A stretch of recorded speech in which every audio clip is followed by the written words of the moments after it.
This is Andrew bringing you the first of my series of Dark Tidings house walkthroughs, and I have a very esteemed guest with me, another Andrew. Hey there.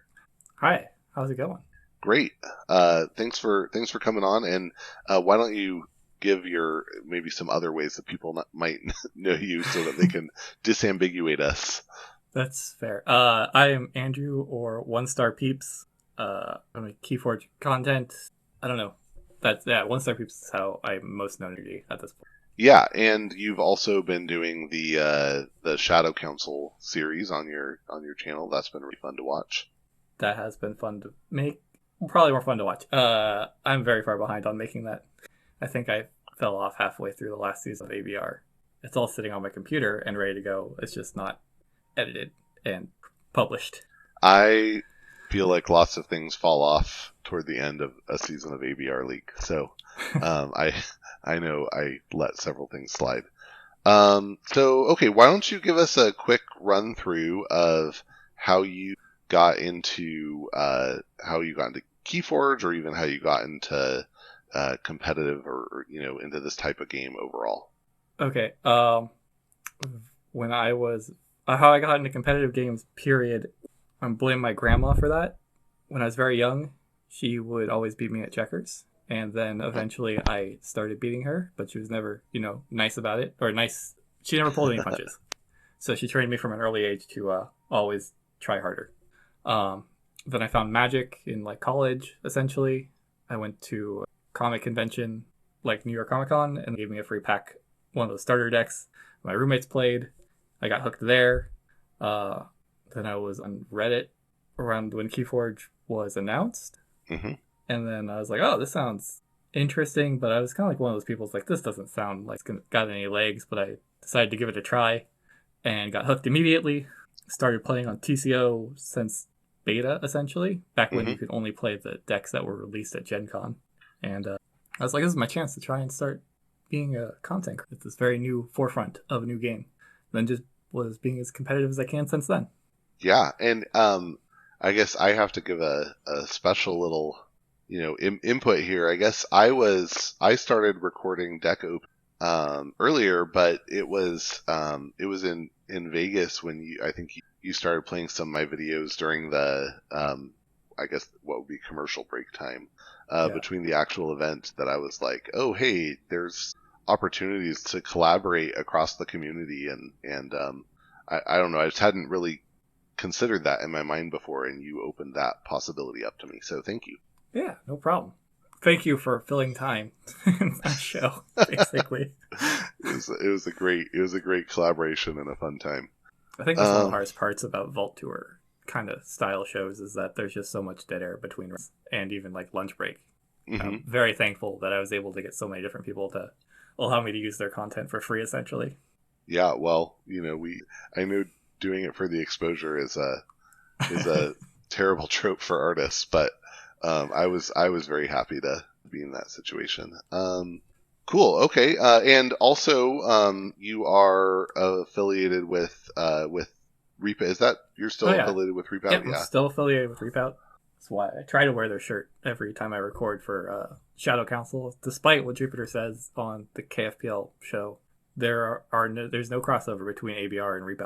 This is only going to confuse it more, actually. Maybe we shouldn't have done this. I think we've tried pretty hard to talk Devin into joining us, and he does so much Flaming Hobo does so much to keep our league going. I mean, I don't think we would have a league for him. So there's a lot of, I feel like there's just a lot of good coordination between our teams, but I know you all remain solidly in the grasp of Reapout, no matter how hard we try. So that's okay.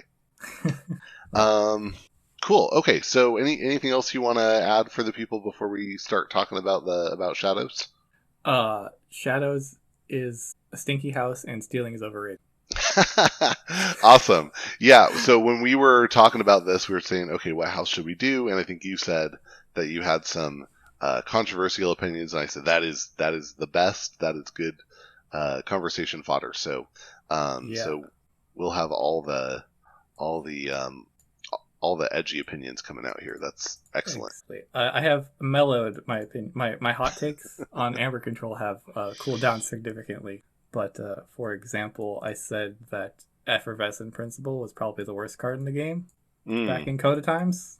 mm, Uh, that was a mixture of me overvaluing chains and undervaluing Amber Control.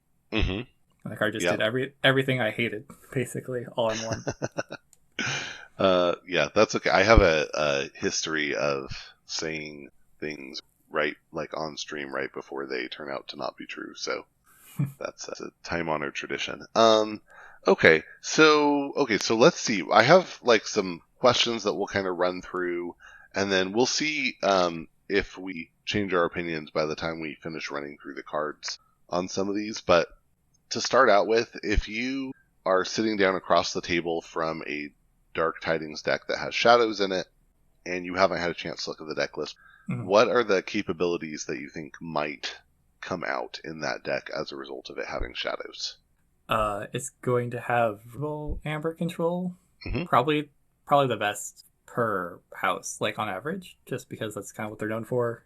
I cheated, looked ahead. There's like a couple. There's only like two commons that are on play Steel one or better. I think it's only Steel Yeah, ones, so it's not that good. But I expect to lose like 3 Amber period at least because there's shadows on the other side of the board. Their creatures should be small, so anything like a volcano should be hopefully useful. But that's what I'm thinking about. I need actual damage to get over their elusive, and to be able to generate just a couple extra amber to make up for them having.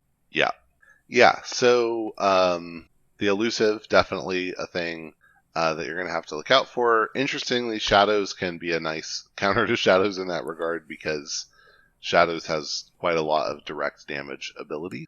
Um, there's a more self capture effects in this set than I've seen in the others. I think there's three different Mm-hmm. cards that maybe, but still it seems like something that's happening a little more in shadows in the set, whereas that used to be like a Mars thing. Um, there there's some capture. There always is in shadows. There's artifact stealing. That's always kind of a shadows thing.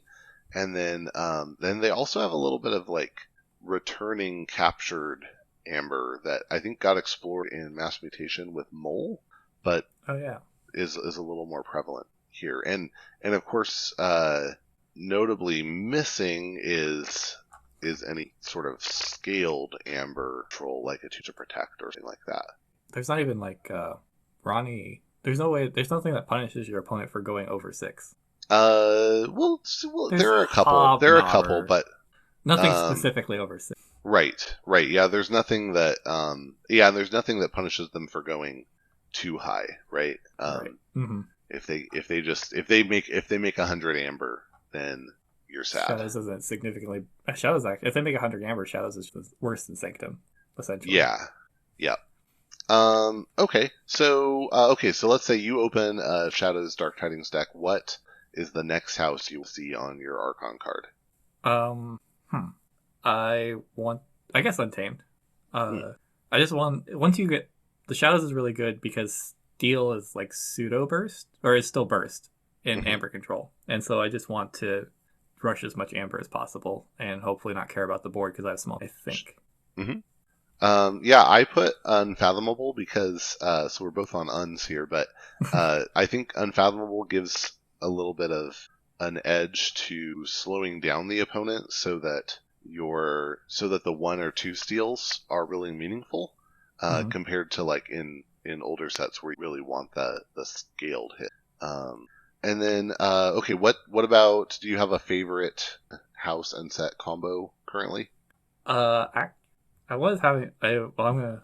So from the ABR Sealed League, I was playing a deck that had a card that takes all of the capture damage from someone and enrages the creature. There is Blatant Thievery, Yeah, yep.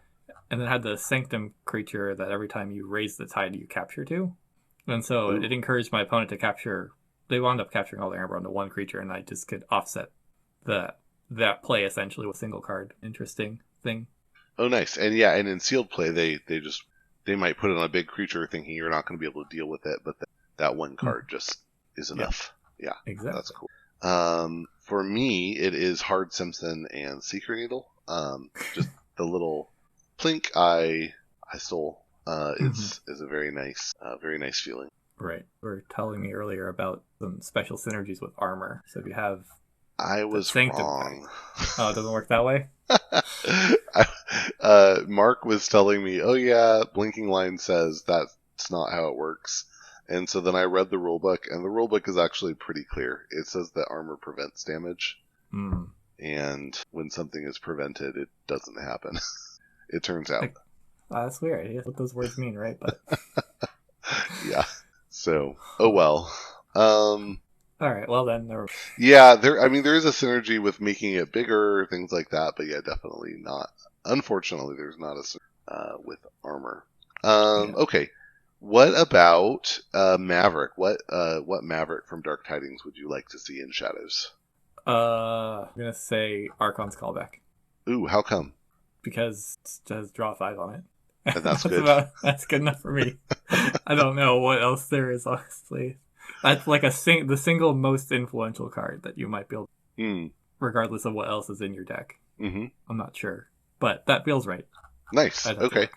look. For me, this you're gonna notice a hard Simpson theme here. Spore Gorger, because getting to Mm, reap and do a damage to all creatures is really good when you have multiple hard Simpsons. okay. Yep.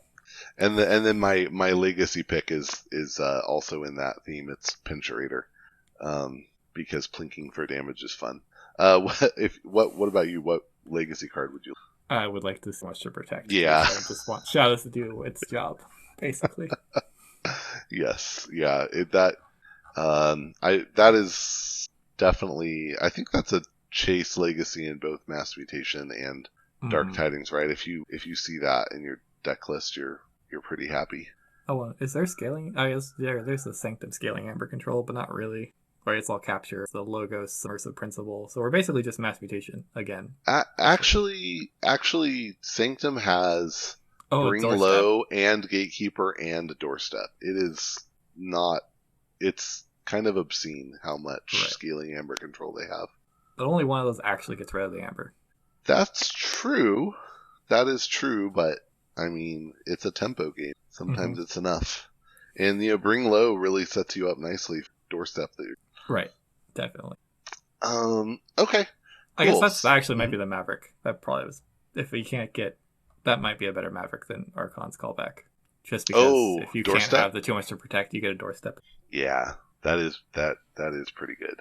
Yeah, and really nice on to do on a Shadow's turn. Steal a bunch, or actually, I guess you do the Doorstep first, and then you do your steal at 3 or 2.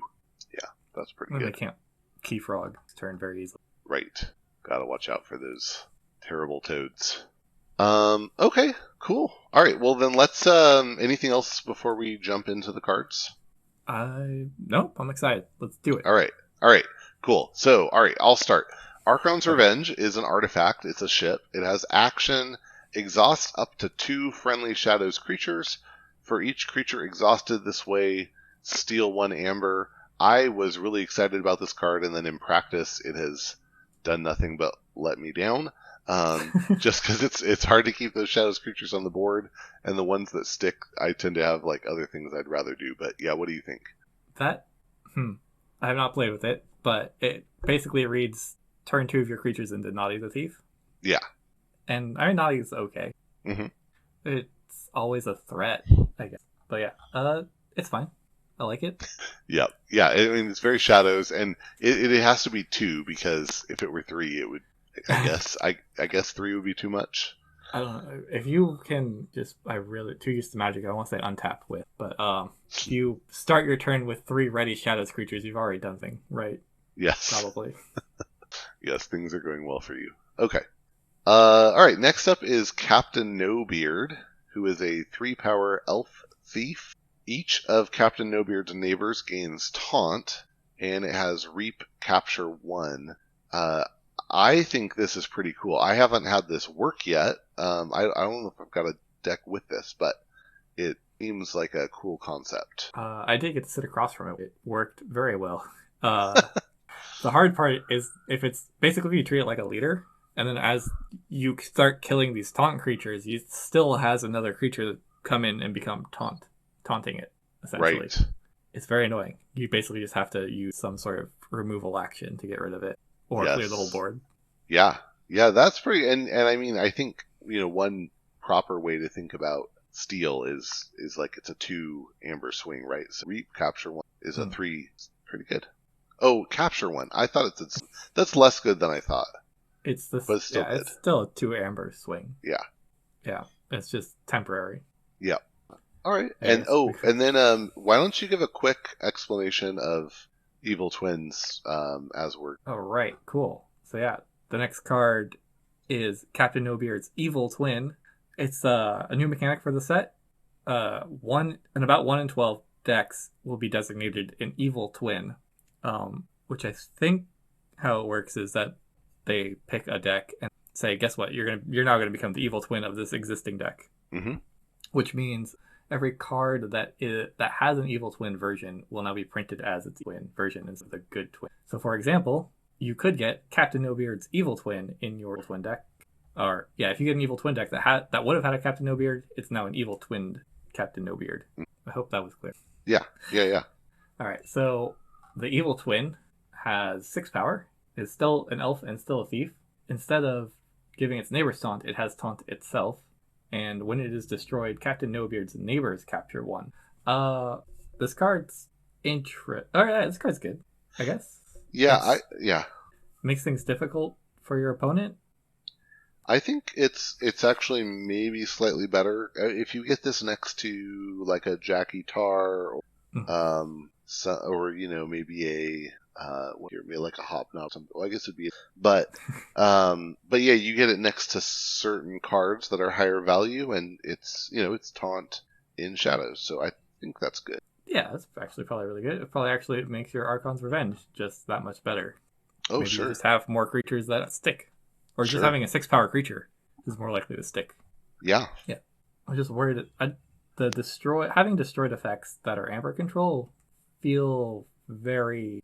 It's very easy for your opponent to take advantage of, hmm essentially. And having it be 6 power means it's going to be hard for you to get that effect when you need it, mm. unless you're going against like Saurian or maybe some Untamed.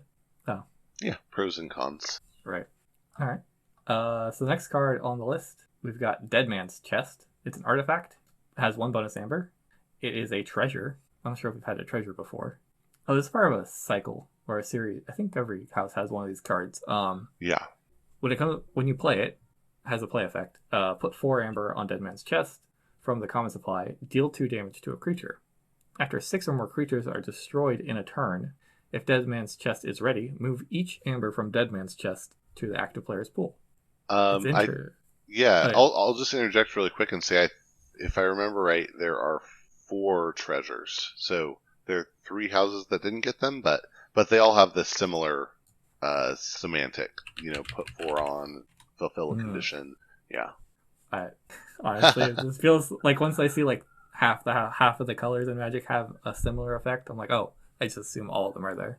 I think they did they did that in Worlds Collide with Mm-hmm. leaders, and Oh yeah, then exactly. and then in Mass Mutation they were like, oh, we'll add leaders. We'll add a Sanctum leader, and then in Mm-hmm. this set they actually changed that. They did not put Oh yeah. unfathomable. So I think they kind of said, we can do some things that are in most houses, which I think is Or it might be Unfathomable hasn't been around the block long enough. It's a mm, rookie. yes. I think they have the chosen one, but not a leader. That's true. All right, Um, so I like this card. Seems good. Do you ever play this and say the 6th creature on the battlefield in the same turn? yeah, that's a good question. I think it's a tough call, and this one is like so like the Untamed one. You need to have 20 total creature power at the start of your turn, Mm-hmm. and so I feel like you kind of know at that moment, okay, I have 30 creature power and they have 5, so Right. this is a good play right now. But this is harder because maybe you have all 6 creatures, but they could have a board wipe. I mean, you could each have 2 creatures pass, and then they could play 2 creatures in a board wipe. Right? Yeah, Right? They could it's final tough. analysis. Gross. Yeah, I think this is. I probably play it in sealed for the fun, but Right. it seems a little tough.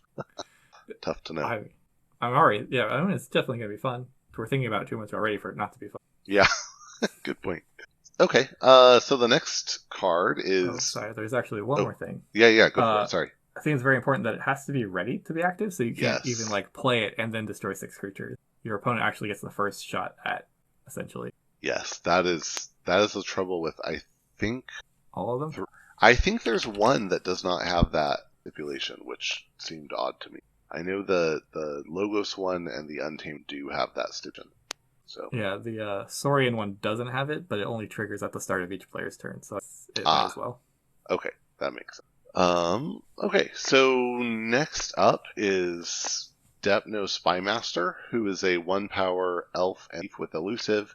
Notable, Depno Spymaster has been, well, I think was in Coda and Mhm. has been in a couple other sets, so not new. But it has Omni, choose a friendly creature. You may use that creature this turn, and it's interesting to me because Shadows is not a house I normally think of as being house cheaty. But this is a card that very much is and can enable some cool combos. It's a fun card. I'm always happy to see. I mean, yeah, House Cheaty and having Omni, really cool. Yeah, the only weird thing is if you get it, like, if you have only this on the board, and let's say you go into one of your other houses, you can't, like, with this.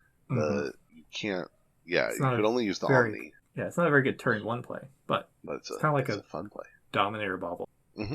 Yep. I'm just actually surprised how I feel like people ignore this card too much. It's just so valuable. Kill this card faster. Like, that's my advice. Yeah, yeah, I agree.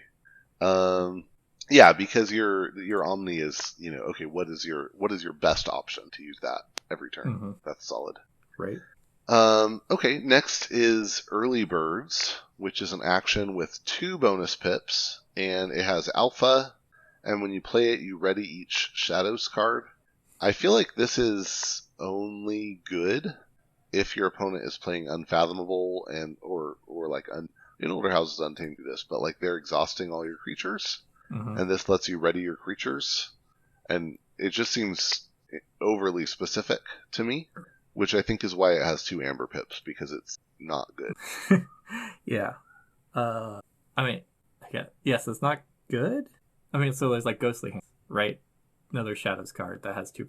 It can steal one, but very rarely. Is That's definitely not as good. Or sorry, steal one if your opponent has exactly one is probably still better than Alpha. Ready all your Shadows Hmm. cards. Yeah, I agree. And if you have multiple, obviously this is a rare, so you're not going to get Mm-hmm. many decks with 2 of them. But if you have, I had a deck with 4 Ghostly Hands, and Mm-hmm. 4 Ghostly Hands is good. I don't think Question that mark. 4 early as good. Yeah, the Alpha's going to make it harder, and also in the Infernus meta, these pips are almost a. You need to find ways to generate Amber without pips, honestly. Yeah, spooky. Where's your? Right. I actually, so one thing I do like about this card, it feels like it's one of the very few house hate-ish cards. Like it's specific. It's almost specifically targeting Unfathomable, right? But like, Hmm. if you think about like, oh my gosh, I forget. There's a lot of take that Smarty Pants out is a bad example Yeah, of no, but it is house hate, right? it is house hate. Or um, Imperial This Trader, or uh, takes it back. For some reason, I thought there was just a lot more of self house hate, like the Sania. Thinking about it's mm, very good. There's a lot of effects in Keyfords that are very good against their own house. And I'm excited to see more cards that are good against other houses. yeah, yes. Oh yeah, like a best example. What you were just saying is the Right, exactly. But yeah, I'm on the wrong show to complain about this trend. Your namesake card. is take that Smarty Pants. Yeah. Rob not forever. Well, speaking of easy marks, the next card is Easy Marks. Big dumb creature, Easy Marks. And so we got a Shadows action. It's play Exalt each damaged creature, each damaged enemy creature. I like it. Right, which has, Shadows has a lot of damage pips, kind of. Hmm. Sack of Coins is in here. There's just a lot of like 1-2 points. Secret Needle is a great example. Hmm. So I feel like it's very likely for reasonable value off of this. Yeah, and it's interesting because this goes into like what you were saying about Shadows as a burst house, Mm-hmm. where none of this is about stealing or Amber control, but you're getting a burst. You're just not getting it now. Right. But yeah, You pair this with a card like Kerwallop or all the Plink. It's probably worth an average of 2 to 3 amber. Yeah, I would hope so. And bonus 0 amber pips, so Infernus proof. Right. That's about it, right, for easy mark? Yeah. Next up, we have Finch Cloak. It's also another reprint. 4 power, Elf Thief, Reap Fight. If you have less amber than your opponent, steal 1. Otherwise, each player gains 1. I don't think I ever played with 1. Yeah. Yeah, me either. I think it was in Worlds Collide, but yeah, never in any deck that I cared about too much. It's fine, I think. It's better than Francis the Economist, and that card's actually pretty right. Are you happy to see a Finch Cloak in your deck? Yeah, it's an interesting question. I think like the whole shadows give amber to your opponent thing is it's not super common, but they have a few cards that do it, and it's always interesting. Again, if you think about this as burst, no matter what scenario, this is which is solid, and if it's that's okay, and if it's reap for 2 and your opponent gains 1, but then you can steal it, like it seems pretty good, I think. That's fair. Never have to worry about your Captain No Beard. Always has. Right, exactly. Very important. Yeah. Yeah. Well, speaking of steal cards, the next one up is Finishing Blow, which is an action with a bonus amber, and when you play it, you destroy a damaged creature, and if you do, you steal 1. That is pretty great, and especially combined with, again, the prevalent plinky damage. You plink something for 1, you murder it, you steal 1, you get from the pip. It's pretty cool. It's great. I think this had one of the highest in just the Coda Day. Yeah. Checks out. Yeah. It's also it's a cool like escape valve for your hard Sam. If you can only do like 1 damage in the first turn that you play it, you don't have to worry about can my opponent steal the tide. You know what?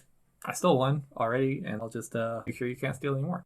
Yeah, and that's a 2 steal play plus you gained at least. That's solid, and I think so Shadows doesn't have a lot of destroy effects, and so even for that, you can have like your opponent has a Ducilius and you have 20 power, and you hit it for 1 with Seeker Needle, and then you Finishing Blow, and it's gone, and that feels great. Very true. I was struggling this week to find anything, but definitely happy to see actual creature.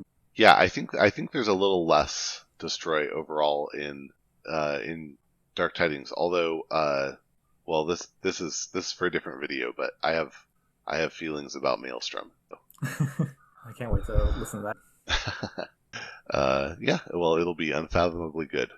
Okay, so and then speaking of plinky damage, the next thing on the list here is Mac the Knife. Mac is a 3 power elf thief with elusive, as is custom among the shadows, and you may use it as if it belonged to the active house. This is the other kind of house cheaty card in shadows, and having a 3 power elusive creature that you can reap with every turn is pretty good, and then you also have the option to use its action ability, which is deal 1 damage to a creature. If this damage destroys that creature, gain 1 amber. And I think this is one of the consistently best Shadows cards. So I'm always happy to see. I think the exact not the exact opposite. It's a great turn 1 play, right? Oh yeah. As opposed to our other house cheaty card, Dipnos by Mass. Yep. Just having an extra Seeker Needle on your board is all, or I guess it's a Seeker Needle every single turn. An Omni Season or Reap. Yeah, it is always good, and sometimes I think this is kind of weird. I get I think a little extra joy out of finding ways to destroy my own creatures for benefit, and so the feeling of being like, aha, well I'm going to finish off. I'm going to fight this. I have a 3 power creature with a destroyed effect. I'm going to fight into your 2 power and kill it, and then I'm going to finish off my creature with Mac. Feels nice. I agree. Shadows, so no honor among thieves, I guess. Yes, you say that. All right. You certainly. All right. I was trying to think of one. I now got one. Up next, we've got Master Mindy. You have to try though. You have. I admire the try. Or at least the segue. Yeah. All right. So we got Master Mindy. Another reprint. A lot of the rares get reprinted. Hmm. 2 power Elf Thief Elusive. At the end of your turn, put a scheme counter on Master Mindy. Action: remove each scheme counter from Master Mindy. Steal one for each scheme counter removed this way. It's like, I don't know. I keep comparing all these cards to Naughty the Thief, but it's like a Naughty ish, except it banks all the stealing it could have been doing. You choose not to fix shadows. Hmm. I like Yeah, I like it. yeah. I think it's strictly better than Naughty. Mhm. Um, Yeah, I, I think it's a good card. It feels like I always ignore it the first turn probably mhm. because I just assume my opponent's not going to go straight back into shadows. But by then, that gives you an opportunity to put like taunt around it or something, and it's a very high risk, high reward card for your opponent to. Well, high risk. Right.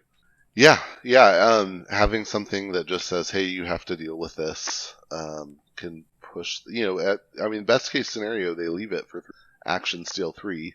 Worst case scenario, I guess worst case scenario, they didn't have to do anything special to get rid of it. But the most likely scenario is they divert from what they would have liked to, and that's a good. Well, it's best case. You can't steal 10, but Sure. well, I get yeah. Steal 3 is probably the more common, right? I think it at 3, it's very difficult to like justify not going into shadows, even if I don't have any other shadows cards. I mean, that's just swindle. Yeah, exactly. I agree. I did actually pull Master Min 3 today. Ooh. I fortunately had extra Shadows cards to go with it, but I don't think I could have ignored it. I was thinking about that the whole time. I was like, wait a minute. Regardless of what I draw here. Seems good. Let's see. All right. So, what good is Master Mindy without her master plan? Uh, More reprints. Master plan. It's an artifact. It's an item. Comes with a bonus Amber Pip.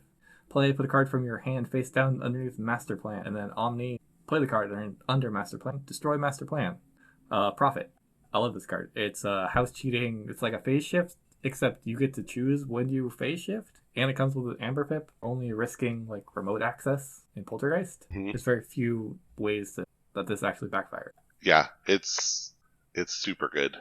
I think interesting. So the fun question with a card like this is always, okay, what is the thing you would most like to put under here? And I think of cards like Effervescent Principle, right, would be a great one. I like putting house unique cards like Arise underneath it and be like, oh, well now I get to get like Arise or something. Yeah, Uh, yeah, that's really solid. I think that was the play, or like Fandangle. Be like, surprise! All my creatures are ready. Ooh, yeah. I had not thought of that. That's gross. It has play, so yeah, it wouldn't. I don't think it was in the set, but it wouldn't work very well with like a Dusk Witch, but it would work great with it for sure. Mm-hmm. So yeah, passive effects. Yeah, just honestly, just put a really good card in and get to play it when it's optimal for it. And then profit. Yep. It's Um, actually the name of intro, the Shadow Counts that no one's heard yet. Step 3 profit. Is Master Plan. Oh, cool. Nobody's seen it yet though. No. What's the word? We hired Karen to write us an intro, and then that's right when my hiatus slash laziness it's sitting ready to be added to any episode. Not quite there yet. I will look forward to it. Yep. Excellent. All right. So if you have a master plan, you wouldn't want the mole to know about it. Mole is an upgrade with a bonus amber, and it gives a creature your opponent may spend amber on this creature as if it were in their pool. And this is an example of where upgrades can sometimes really trick out your brain, I think. So ideally what you probably do is you put this on your opponent's creature that they've been capturing amber onto, and then because the creature gains the text, your opponent on this his instructions will actually refer to. So it's basically saying that you get to spend the amber on that creature. So yeah, if you're playing against like Saurian or Sanctum and they're really controlling all the amber, this is a way to say, well, okay, I don't have a way to deal with your board and get that amber back, but I'm just going to be able to spend it. It's fine. It's great. Yeah, it's interesting and it's fun, and I love the I love the flavor text on this one. They still haven't realized I'm not one of them. It's very good. Yeah. I was trying to think in should multiplayer Keyforge ever happen, right? Your opponent now refers to whoever's turn it is that it is, Right. so long as it's not the owner of the card of the creature that's reading. Oh my goodness. That's awkward. It's a little weird, but trying to think of, yeah, I don't know. Multiplayer Keyforge one day. Mull is a strange card. Yeah, absolutely. Cool. All right. So another upgrade that you probably want to put on your opponent's card, on your opponent's creature, is Ransom. So this one doesn't have an Amber Pit, but it says this creature cannot be used and gains at the start of your turn. You may give your opponent 2 Amber. If you do, destroy Ransom. Yeah, this is a really it's an interesting one. I have I don't totally know how I feel about this one yet, because I kind of suspect either my opponent ends up just not using it, and so it kind of ends up reading, this creature can't be used, Mm-hmm. or it's worth it to pay the 2, in which case, I guess I just gained 2, or effectively, Mm-hmm. which is it, but then they have a great effect they're firing, so I'm sad. I get so. Is it? That sounds like how I thought about experimental therapy. Like Hmm. it's a card you play it and you hopefully you buy yourself a couple turns until you can actually do it. Yeah, I think that's about right. Well, it's just they That's like the could worst case scenario. they could get it right away. It's just Mm-hmm. that then they then you stole 2, which is Mm-hmm. that seems like an okay trade off, right? It Okay, you did sounds. get to use this, but I stole a bunch. It's almost never good to give your opponent an option. They will always pick the worst one Yes, for you. yes, that is true. Although I have to say, I enjoy Illusions of Grandeur more than Control the Weak, but I do recognize that it is strictly worst card. I don't know. Man. Yeah, I guess I do pay that too much. Let's Uh, see. So this card, I don't. It's yeah, not to be good, but when what it's good against non-shadows decks. Low amber control. All right, that's the best way for your opponent to offset this. Like, okay, you steal 2, and then you doorstep them. Like, what's the best way? How does your opponent take advantage of this the best? And there's not a lot of good answers aside from just like leaving the creature on the board. I guess. yeah. I guess what you're looking. So if your opponent's leaving it on the board, what do you want to have in your deck? You want to have like I'm trying to think of like a mini group think tank or something, or a week that you can do to punish your opponent for having an empty creature on the board.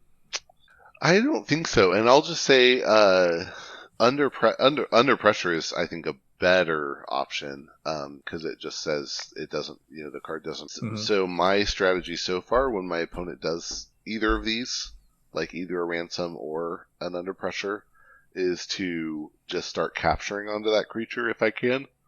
So then it's Okay. like, okay, I have a useless creature. I'm just gonna make it so that you're gonna have to just to kill it. Just increase the value of the creature. So, Yeah, exactly. You increase its value as as a object. right. That's good. That's a good point. It just depends. Yeah, it's difficult for me to imagine a situation where I want to pay the 2. But and if I am in a situation where I want to pay the 2, you probably really wish you could instead. True. No. Yeah. That whatever use you're getting out of that creature has to be pretty good if you're willing to pay. Right. All right. Up next is the Ring of Invisibility. It's a reprint. It's an upgrade. It comes with 1 Amber Pip. It says this creature gains elusive and skirmish. Flavor text. I put it down for just a second.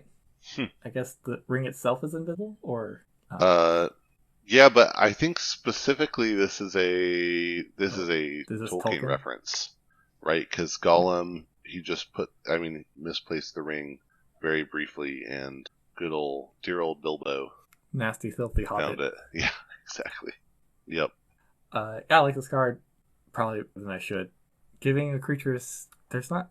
I guess there's some interesting fight effects now in Shadows that makes the skirmish valuable. Giving a creature elusive is always pretty good, depending on the reap effects that you have access to, essentially. Yeah, yeah, and it can be really nice on other. I mean, it can be really nice to throw on. I mean, I'm excited about having this in the same set as Light of the Archons. I think that can Mm, lead to some crazy shenanigans that could happen. right. Oh, that's on like Z Force Agent. Yeah, no, yeah, I don't think he does, but I mean, he gets enough armor in the end, I think, and he's like warding himself, but still, Mm-hmm. you get a really nasty creature at that point. Right. Who needs Blood Shadow? Right. Yeah. Just build your own. All right. Well, in order to pay for this Ring of Invisibility, you'll need a stack of coins. Hmm. Reprint comes with Amber Pip. It's an action. Play. Deal 1 damage to a creature for each amber you have. It's great. It sets up. You can trigger your hard Samsons. You set up easy marks, or you just kill stuff, or set up for a. It just sets up for a lot of different Shadows cards already. It is removal for a lot of things. It's not too hard to get stack of coins up to 4 is like a minimum, like a average case. I think that I've seen. Yeah. Yeah. It works so great, and I think the underappreciated maybe is the fact that you can split up the damage. So, like you were saying with Easy Mark, like if your opponent has 5 creatures out, you can use this to put damage on all 5 of those creatures, and then just really. Are you more likely to get 2 specific rares in the house? Or is the deck more likely to contain sack of coins plus Easy Mark, or sack of coins and cleanse? Yes or no? But yeah, cleansing is the other side. Probably the Yeah. more I would think might be the more common Sure. combo to go with. Yeah. That's true. But I mean, and if you have like multiple hard Simpsons, okay, I play 3 hard Simpsons, I plink all 3 of them, I pop all your wards, like yeah, I don't think the only situation where this card is bad is if your opponent has no, and then it's still good. Yeah, you could just dump it all into your worst creature and be like, yeah, again, yeah. Yeah, It was exactly. basically like an overpowered secret. Right. Okay, so next up is Scowly Keeper, who's a 2-power elf thief with Skirmish. Scowly Keeper enters play under your opponent's control and can be used as if it belonged to any house. So when you play it, you're going to put it on one of your opponent's flanks, and then at the end of your turn, where your turn means controller of Scowly Keeper, destroy one of Scowly Keeper's. So I think this is a really fun card. I don't know that I would say it's a really good card, because I've seen it backfire too often, but it is a very fun card. I had an opponent turn a Scowly Keeper I played on them into a Voltron once, playing a bunch of useful upgrades on it, and then they just had like 1 creature that they could use every single, getting a lot of value, and that was good for me. So you get burned sometimes, but it's a fun card. I think it's a good card. Mm-hmm. Better than average. I'm okay with it being in the deck. I'm actually kind of happy it being in my deck. But yeah, there is definitely that downside where it does turn against you. I was thinking when you're talking about that, I was thinking like, oh, your opponent could have like a Bren the Fanatic or like that, have destroyed effects that they want to trigger. But yeah, that could be a problem. I guess a lot of it in sealed, it's a lot harder to play. In Archon, maybe you could be a little bit more, have enough foresight to avoid situations like that, or know the odds at least. Yeah, totally. If you know, okay, they don't have any great destroyed effects, then yeah, you're really happy playing. And then, and you know, your shadows, so you probably, if it comes to it where you're like, okay, now this has stopped being beneficial, then you can probably kill it. That's true. It's only 2 power, right? Yep. You only need 2 coins. That's right. Just a very, very small sack of coin. Yeah, it doesn't even have elusive, so the thing that makes it stay alive is it has skirmish, so your opponent can't, or is going to have trouble killing it. Okay, and then next up is Smiling Ruth, who I am pretty sure is riding the Sting. But Smiling Ruth is a 1-power elf thief with elusive, and has Reap. If you forged a key this turn, take control of an enemy creature. I once got to use this to great effect, at which point my opponent said, I forgot that card had text on it. Because, you know, most turns, like, I don't know, let's say 10 out of 12 turns, this card is, has no blank. text. Yeah, it's blank, but, and it's easy to kill, but when it does fire, it's pretty fun. Right. Also, if your opponent just forged a key, or no, it's if you forged. I was gonna say if you had just forged a key, it's very unlikely that you're calling shadows. But yeah, Yeah, I Yeah.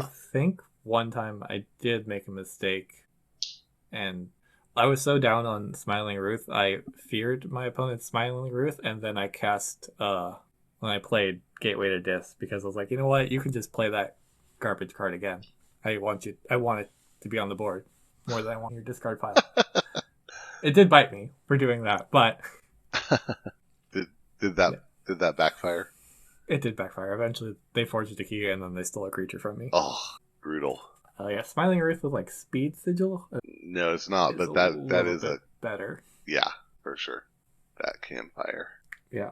So while Smiling Ruth is bad, she is definitely not under the radar, unlike our Submersible. Hmm. It is an artifact with one Amber Pip. It is also a ship. Another one of these cards that kind of exist in multiple houses from the set. I Mm-hmm. guess being aquatic themed, they gave a lot of houses ships. Mm-hmm. This one says, while the tide is high, each friendly thief creature gains elusive. That's cool, I guess. The problem is, right, if the tide's high, your opponent can just raise the tide themselves. If Mm-hmm. they need to kill something, I don't know. And a lot of thieves already have elusive. Not all of them, but a lot of them. And the ones that, you want to protect generally have elusive to begin Yeah. with. There's those cards from give and trait, somehow give thief trait. Maybe that'd be some extra value, but I don't think there's a card like that. Yeah, I don't think so either. Yeah, have a E-die with elusive. That'd be pretty good. Right? Yeah, so probably not a very good card. At least it's an artifact and it gets out of your deck. Yeah, and it You got has an one amber amber. pip. That's fine. So yeah, that's Submersible. And stage this. I Up didn't, but next. it is like I did. Up next is I guess my namesake card, the Shadow Council. Yeah, go watch whenever that comes someday in the future, maybe. This is the leader of the Shadows House. It is a 3-power creature, elf, leader, thief, elusive. While the Shadow Council is in the center of your battle line, it gains action, steal 2. This is the best card ever printed. We can no discussion. I'm not biased. Yeah, this card's good. It's fine. I don't know. Has elusive. The problem is it really depends on the size of your board, how good it is. Yeah. I find a lot of times I get value out of this just from like maybe it being on the side, but then I can play one creature, ram another one into one of yours, and suddenly it's in the center, and I steal 2, and you're like, oh no, I didn't think you could do that. So Right. that happens a lot. I don't know if it's just that people underrate the threat, but it definitely happens. That's true. It does happen a lot in one of the decks I like to play that has it. Yeah, I think it's pretty good. I am happy to have it in my deck for sure. It's at least a spooky card that your opponent has to seriously consider. I guess Steel 2 is too good to pass up, pretty much. Right? We're talking about Mastermind. Like Steel 3, you have to call Shadows. If you got Steel 2, you probably have to call. Yeah, and it's usually either you can set it up, in which case you probably have like another Shadows card you're playing, or you can't, in which case like okay, you go to another house, get it a little better, and then draw some Shadows. Yeah, usually fine. So yeah, go buy all the decks with Shadow Council in it.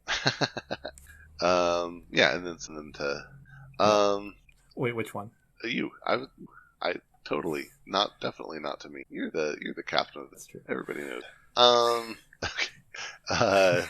Widespread corruption is a terrible phenomenon, but a really fun artifact that has a bonus amber on it, and it's a power. And it says after a player gains amber by reaping, a creature they do not control captures that amber. It's worded funny because it has to work, but it just means that anytime you capture, you're going to put the amber on an enemy creature instead of, and it's both ways, so that's fun. I think this is just like a really fun artifact. Yeah, it's super cool. It forces a little bit. It just forces creature destruction a little bit, right? Because typically it's like reap a couple times, put that amber on an enemy creature, and then like find a way to destroy it. Or maybe you reap and put amber on the creature a couple turns in a row, then you destroy it. So both of you are going to be having to take the time to some destruction, which I think slows the game down a little bit and makes your Plinky Steel slightly more valuable. It's a very good. Yeah, all the Shadows we've seen far definitely wants to play a long grindy game. Yep. Not necessarily. This is definitely a card that makes that hopefully beneficial to you. It makes the game turns the game into a grind. It will make your dreams of a long grindy game to a reality. I have to look at it as my kind of game. And then once their amber is all once you put the amber on one creature, you thievery to get it back. This is an action with a bonus amber. When you play it, you enrage an enemy creature and move all amber from that creature. And so so that's a way to get back at somebody for capturing, like you were saying. And the enrage, I think, is a nice extra touch. So it seems fun. I like it. It's also all right. Reading cards is important to clearly evaluate them. It's like you could just steal all the amber that you've captured. Oh, no, it does have the word enemy, but that super would be good even better. against Saurians and Sanctum. Saurians specifically more likely to have things that care about heavy. Specifically, one of the best games I had with this card was someone was trying to power up their team with a Primus Ungus. I was like, nope, let's take that all back. Oh yeah, and all their stuff, like half their stuff, probably dies at that point. Yeah, just being kept alive by the high power. That's good. Definitely happy to see this one against Saurians for sure. Also, just like I said, good with widespread corruption. It's good against it. Yeah, like this card. Yeah, my only lament here is that the card is called Blatant Thievery and it does not actually steal. But you can't have it all. It's true. Just if it had the text, like if they had no amber, steal one instead. Come on, FF. All right, so I guess that card is clear. A booby trap, right? Is actually not about stealing or thievery, but we have booby trap instead to talk about. Action, gain 1 amber, deal 4 damage to a creature that's not on a flank with 2 splash. I feel like we don't see. Yeah. The 2 neighbors of that creature also take. I like this card a lot. It's good removal. Boards in Dark Tidings. Yeah, boards in Dark Tidings seem to be pretty big for the most part. Well, one of the hardest things about this card in Coda is that Coda did not generate boards, and you'd be like, this card was probably just an amber pip half the time. And then now you're probably very likely to find a good hit. Eddie, and 4 damage is enough to kill a lot of important creatures. Your opponent will eventually run out of options to protect against. It's very hard to not put a. Yeah, that is in fact where your rules instruct you to. Right. Yeah, I agree. I think it's a really nice card. 8 total damage is nice. Spreads it out. I guess could potentially set off a big easy mark. Do you ever try and like set up your board to playing to or? I have done that. I have been guilty of that. Just once though. It's a lot of damage to throw on your own side of the board. It feels really bad. Even you get the steal, but but you just feel like, oh my goodness, what am I doing? My creature's with me. But if you have like a Brand or something like that too, then you can set it up to be pretty good, right? Brand, Hart Simpson, hit the booby trap on the Brand, steal 4. That's okay. That's okay. That's 3 cards for plus the 1 from the pip. Yes, I think my current favorite deck has this. I think it has this, but it has a Brand and a Hart Simpson, and then it has both rare artifacts from her creatures. So it has there's the one that destroys a creature and brings back so there's one artifact that says action destroy a creature back into your hand, and then World Tree put a creature back on top, so you can like kill the Brand, bring back an untamed creature, play it, and then put the Brand back on top. Yeah, very silly. I might have to borrow that deck. Yeah. Our next card is borrow. Gain 1 amber, action, play, take control of any artifact. While it's under your control, it belongs to House Shadows instead of its original house. Super good. I mean, it doesn't deal with like Heart of the Forest. Getting a card, basically playing their best artifact and getting to use it that turn is just too much value, almost. Yeah, I like this better than Snecklifter. But you can't steal a transporter platform and then bounce your snake. That's true. That is one disadvantage. But I guess you could think twice. Yeah. Yeah, and I guess I think I value the Amber Pip off of the 2 power body on. You're probably more likely to be able to. You're probably less like. Alright. I guess for a Snecklifter to outvalue it, you'd have to like reap twice. That's never gonna happen.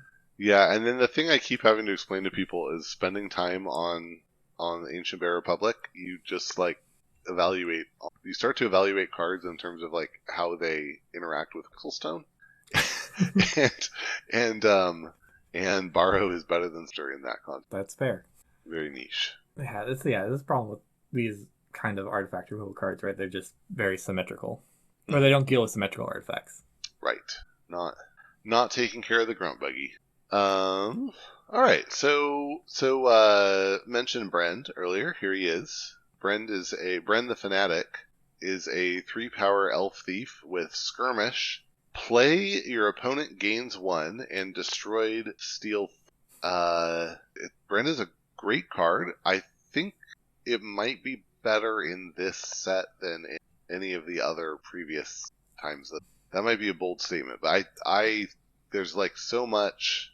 Uh, there's so many actions. Deal 2 damage to a creature in this set, and then you barely need anything, and you fired it. So I've been having pretty good luck with it. Just a lot of Exhume is like a really good friend of Brenda Fanatic. Mm, You're missing the sacrifice, like life for life or pawn sack. that's true. Yeah, you can't exhume Scullion here. Fair point. I think one of, as much sorry the AOA one of the few archetypes of AOA decks that I'm terrified of are just like the decks with 3 Brens and 3 Exhumes. I'm just like, oh, Yeah. I don't think I'm ever winning that game. Yeah, that's it can definitely be gross. But we'll Yeah, I'm definitely excited to be proven wrong about Bren Dark Tidings. yeah. Maybe I'm wrong. Maybe I'm just excited. I get excited easy. But Bren is a cool card. It's a fun card yeah, for sure. yeah, It's good too. Best yeah, it's ever been. Also, board wipes in this set are a little bit less actually destroy or hmm destroy a card. yeah. That's true. That's true. And then the trouble Brend always has is that he has skirmish. So you really are going to have to either have like a destroyed effect or damage direct damage target friendly fire him. But Mm-hmm. there are options. Occasionally, you get to like an opponent just won't be paying attention and nothing with hazardous 3, and then Mm-hmm. you just say ah ha ha. Gotcha. Yeah, you do that. Yep. Okay. I do forget that it has play game. Your opponent gains 1. I'm so terrified to steal 3. I actually forgot about that for a Oh yeah, second. yeah, and that I mean occasionally that can actually make it be a discard because your opponent's on 2 keys and 5 amber and you don't have a way to in turn, then Mm-hmm. you cannot play it. But in a good deck, it'll Right. have a way. In a deck that you would bring to Archon, you're gonna have ways in Right. hand. I think here's what I think I like about it better than the like life for life situation Mm-hmm. is Hart Simpson. Um, I'm noticing a trend here. yeah, I know, but but there are all these deal 2 damage, Seeker Needle, stuff like that, right? So you're doing 2, deal 1, and they're good with Hard Simpson, and they're good with Brend, and they're good with, like other card, like, right? Like you have scooped, and you're like, okay, well, I can scoop an opponent. Oh, but this turn it makes more sense to like, Mm-hmm. hit my Brand for 1 with Kerwal up, and then scoop my own Brand to steal, or like there's all these cards that are like deal damage and are good and are common, and then you just throw Brand in the mix, and it's like, oh, now I have more good options. I think whereas life for life, it's like, okay, if I draw the Brand and the life for life together, obviously that's great, but if I don't draw them together, the life for life isn't as good, and then the Brand isn't as good, and I don't have as many options for killing the Brand in AoA. I don't think, except if I have D. Sorry, That's I got ranty. fair. That's okay. It's There's just more. There's more synergy across the house, right? Yeah, Yeah. I think that's how I feel. That's sounds reasonable. That's my truth. All right. So next is Freebooter Faye, who has this thing that looks like the Hearthstone logo. So why?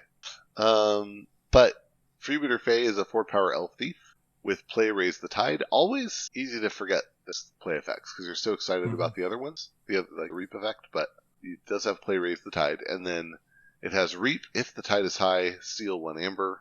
I think this is a good card. Yeah, I like it. Right. You can always choose to steal. There's nothing they can do about it. Is it worth it to raise the tide to steal 1? Yeah, I guess you can make that call if they're at 5 amber, or they're at 6 amber. They're about to forge. You could raise the tide to pull them off check. Yeah, I agree. I think that's always an interesting call.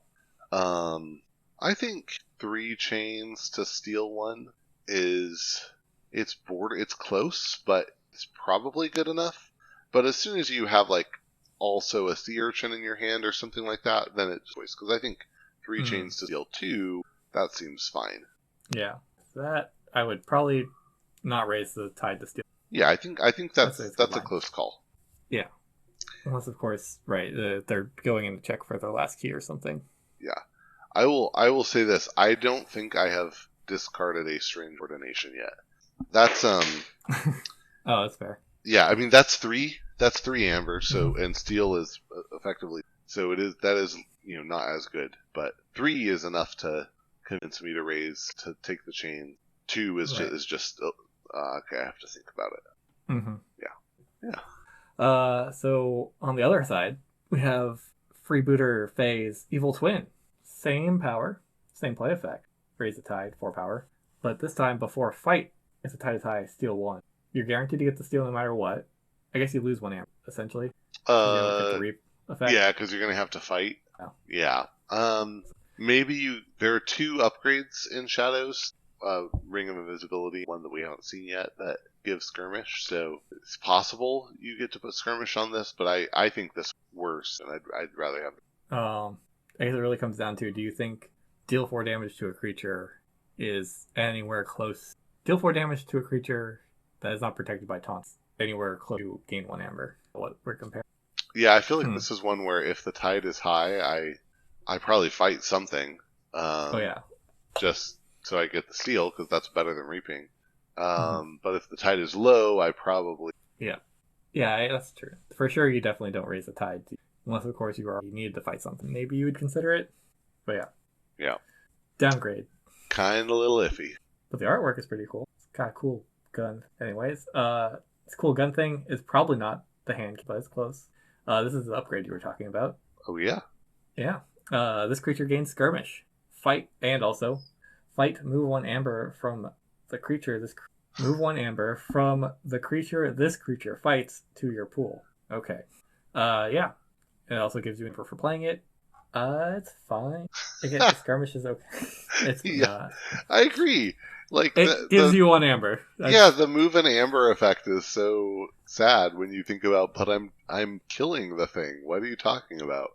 right. Oh, that's very true. It's the way to deal with Saurians faster. I guess this Yeah. it's good against Primus Unguis.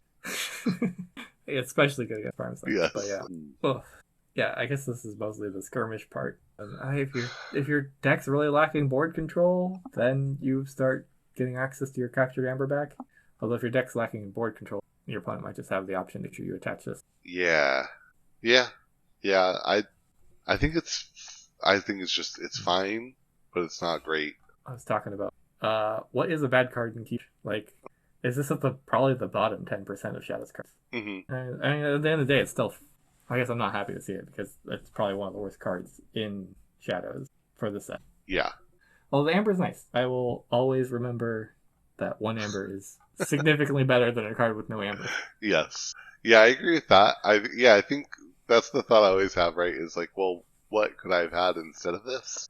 And like, oh, I could have had a Brand or a Borrow, Booby Trap, Mm, right? So there are things I'd much rather have than the hand cannon, but yeah, it's you're not worse off for having it in your deck, except for the opportunity cost of what other uncommon you might have gotten. yep, right. Or it's Yep. also an upgrade. I don't know. Or upgrades is just like card disadvantage because if your opponent kills it, then they get rid of the card too. I feel like upgrades have to carry a little bit more work, Hmm.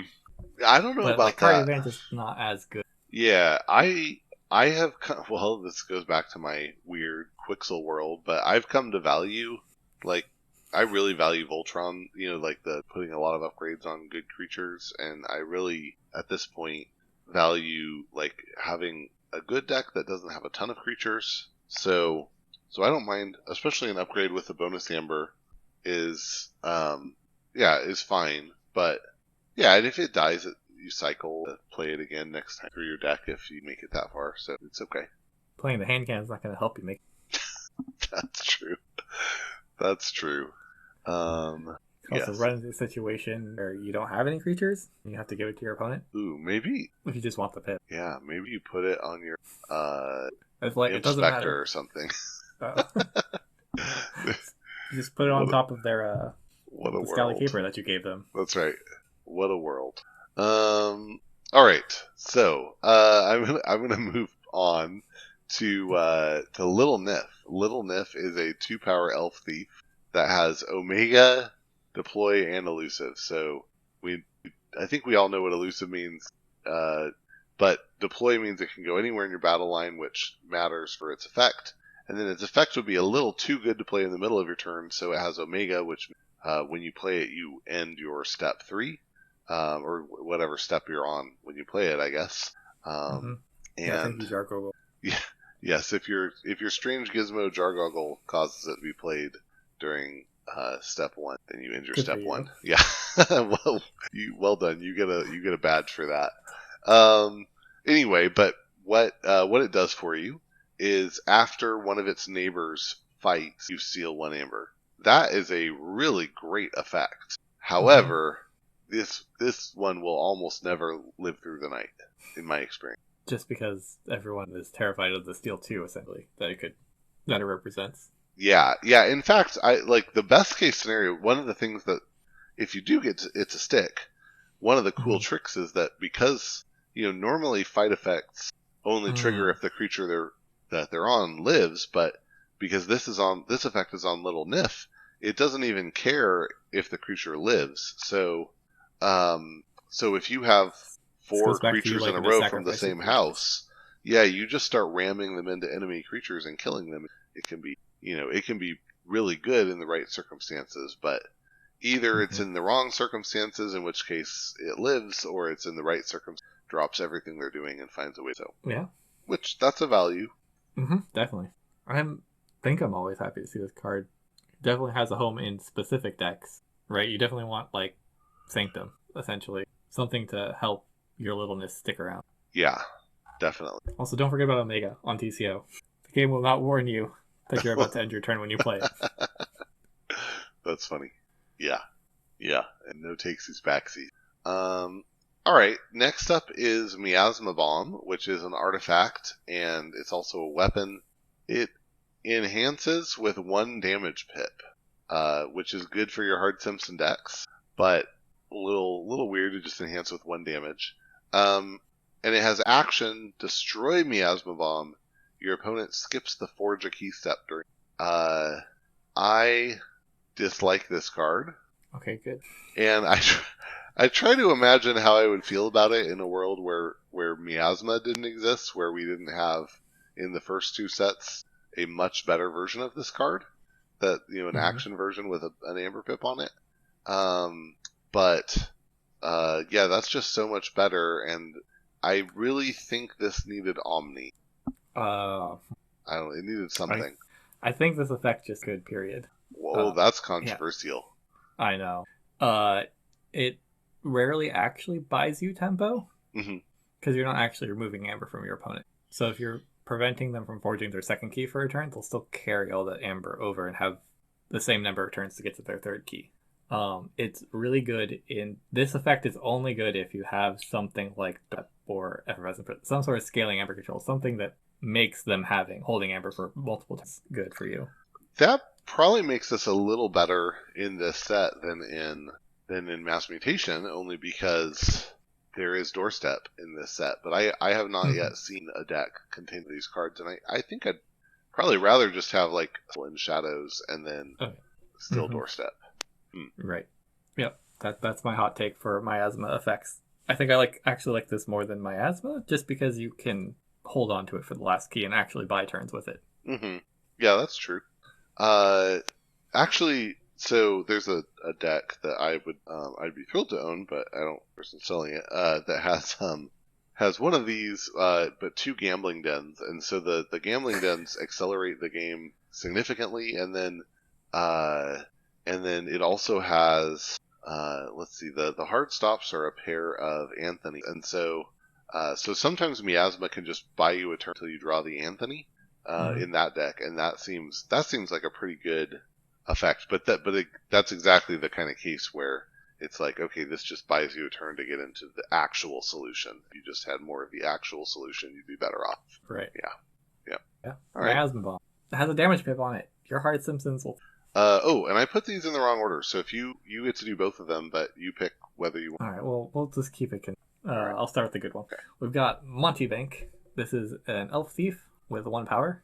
You may exalt Monty Bank up to 2 times. Oh, sorry, it's a play effect. You may do that. And then you can action steal 1 for each amber on Monty Bank. It's lit. It's not good. It's not good. It's so risky. It's high risk, high reward. Yeah. I did read something interesting today, or recently. People were talking about if you find a way to capture onto it, Yeah. then you can mitigate. But now you're talking like a 3-turn. Well, you're still talking about essentially 3 turns. You go like shadows, back to back shadows. Oh, I did see some cool Saurian card recently that's a play, and you get to exalt that creature. Then you get an interesting synergy. But if it's the one I'm thinking of, it's specifically you reap. But there's an action card that lets you exalt. I think that's probably this card, right? You can play reach advantage and capture 3 onto it, and then exalt and steal 4. There is a capture 3 in shadows. Yeah, so it's possible to have this sit there dormant, and it's not a problem for a couple turns that get the capture 3. I've had that work once, but then your opponent has to have 6 amber at least for that to like really pay off, Right. So it's iffy, but it's cool if it happens. Yeah, you definitely. This is a lot like whatever. Yeah. These are cards that are going to be very happy to have taunt in your deck somewhere. All right. The other side of Monty Bank is Monty Bank's Evil Twin. It is an elusive creature with 1 power. You must exalt Monty Banks 2 times and steal 1 for each amber on Monty Bank. So in exchange for choosing not to, the ability to choose not to, you get elusive. How does that feel? It feels terrible. I don't think really gonna fight into Monty. Right, you're just gonna be like, oh, this card happens to have a damage pip on it. Boop. Yeah. Or your opponent has creatures with fight effects. They're like, thank God, I get to fight twice with good fight effects. For almost like an armor drone. See both of these and be like, oh. Yeah, and there's like so little ward in this set too. I think there are 4 cards that ward. That makes it even rougher. I think your best shot to have this work out is if you have Hadroth's Wall. Wait, is that in the set? Yeah. Oh, cool. Maybe you have 2 Hadroth's Walls. Then it's good. If you have to spend 3 cards to make a card good, it's not good. Fair point. If your 3 cards make 1 okay card, you should be doing something else with your time. Okay, I'll allow it. I don't know. So that might one of the biggest things I've had to overcome is unlearning a bunch of magic heuristics, and that is so I could be proven wrong. You're saying in Magic, if you need 3 cards to make it good, it's not good. Yeah. I think it's a good truism. Yeah, it'll be wrong sometimes, but right most of the time. I think that like there are good 3-card combos, but the best 3-card combos are ones where or even more, are ones where like they're individually good, and they're even better when they're together. That's great because then you're happy if you got 1 or 2 of them get the whole thing off. You're like, oh, absurd. Yeah. If your 3 Bs turn into like an A+, that's great. Yeah, exactly. In the meantime, they're still Bs. Yeah. All right. So, is this the capture 3 you were talking about? No. Would that it were. No. Well, this is a capture 3, but old Bruno is a 3-power creature that on play captures 3 onto itself and is elusive. And this is a nice card. I really like getting to swing your opponent down 3 is that is a serious tempo play that will occasionally. I think it's a good card. Capture is just so not good compared to everything else, to steal that you could have. But the tempo. The tempo is so hard to evaluate, right? Like I say, right? If you're stalling them from their first or second key, I don't think that's fair. Yeah, actually, and I'll say one of the things I learned early on in the game was to not care. If my opponent captured from me early in the game, just leave it. Eventually, they're going to wipe the board, right? So why would I waste time? But as you get to the end of the game, it starts to matter a little. Although I do think, if your opponent is on 7 and you swing them down to 4, you forge key 1 first, and then you draw into like something that can capture or that can keep them off in another way. Yeah, it can warp the whole way the game is feeling in ways. I think. I might be a bit extreme. That's not tempo. There, I think it's there. Yeah, 3 is big enough that you're probably actually making an effect, Yeah. like you're talking about, more often than not. Yeah, especially the first couple turns. Before the first keys are forged is probably not that impressive, but after that, you probably can actually start making Hmm. how the game's going to turn out. Yes, precisely. Thank you. Okay, Thank you for so your I'm concession. trying to keep up the controversial comments. We've been agreeing That's a lot. it's Yeah. good. It's good. Okay. So next up is Ransack, which is an action that has play, steal one, discard the top card of your deck. If that card is a Shadows card, trigger this effect again.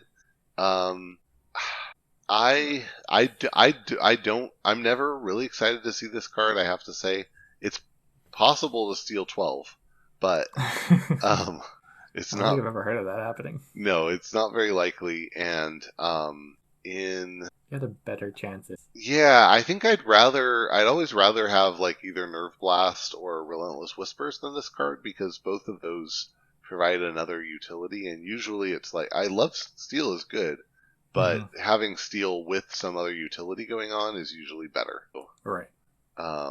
yeah, I prefer those cards over. This is like comparable to bait and switch. It steals one most of the time, and then sometimes it'll steal a second one. Well, except that the difference is, okay, so like hand shaping is a real thing, right? Like you can play in such a way to end up with a 5-1 hand, right? You Mm-hmm. can play into that. You can't really play into having like a 10-3 deck. So, Right. so in bait and switch, you could, pre errata, you could play into like insane bait and switch plays Oh yeah. by messing with the tempo, but Mm-hmm. ransack you can't really. It's not.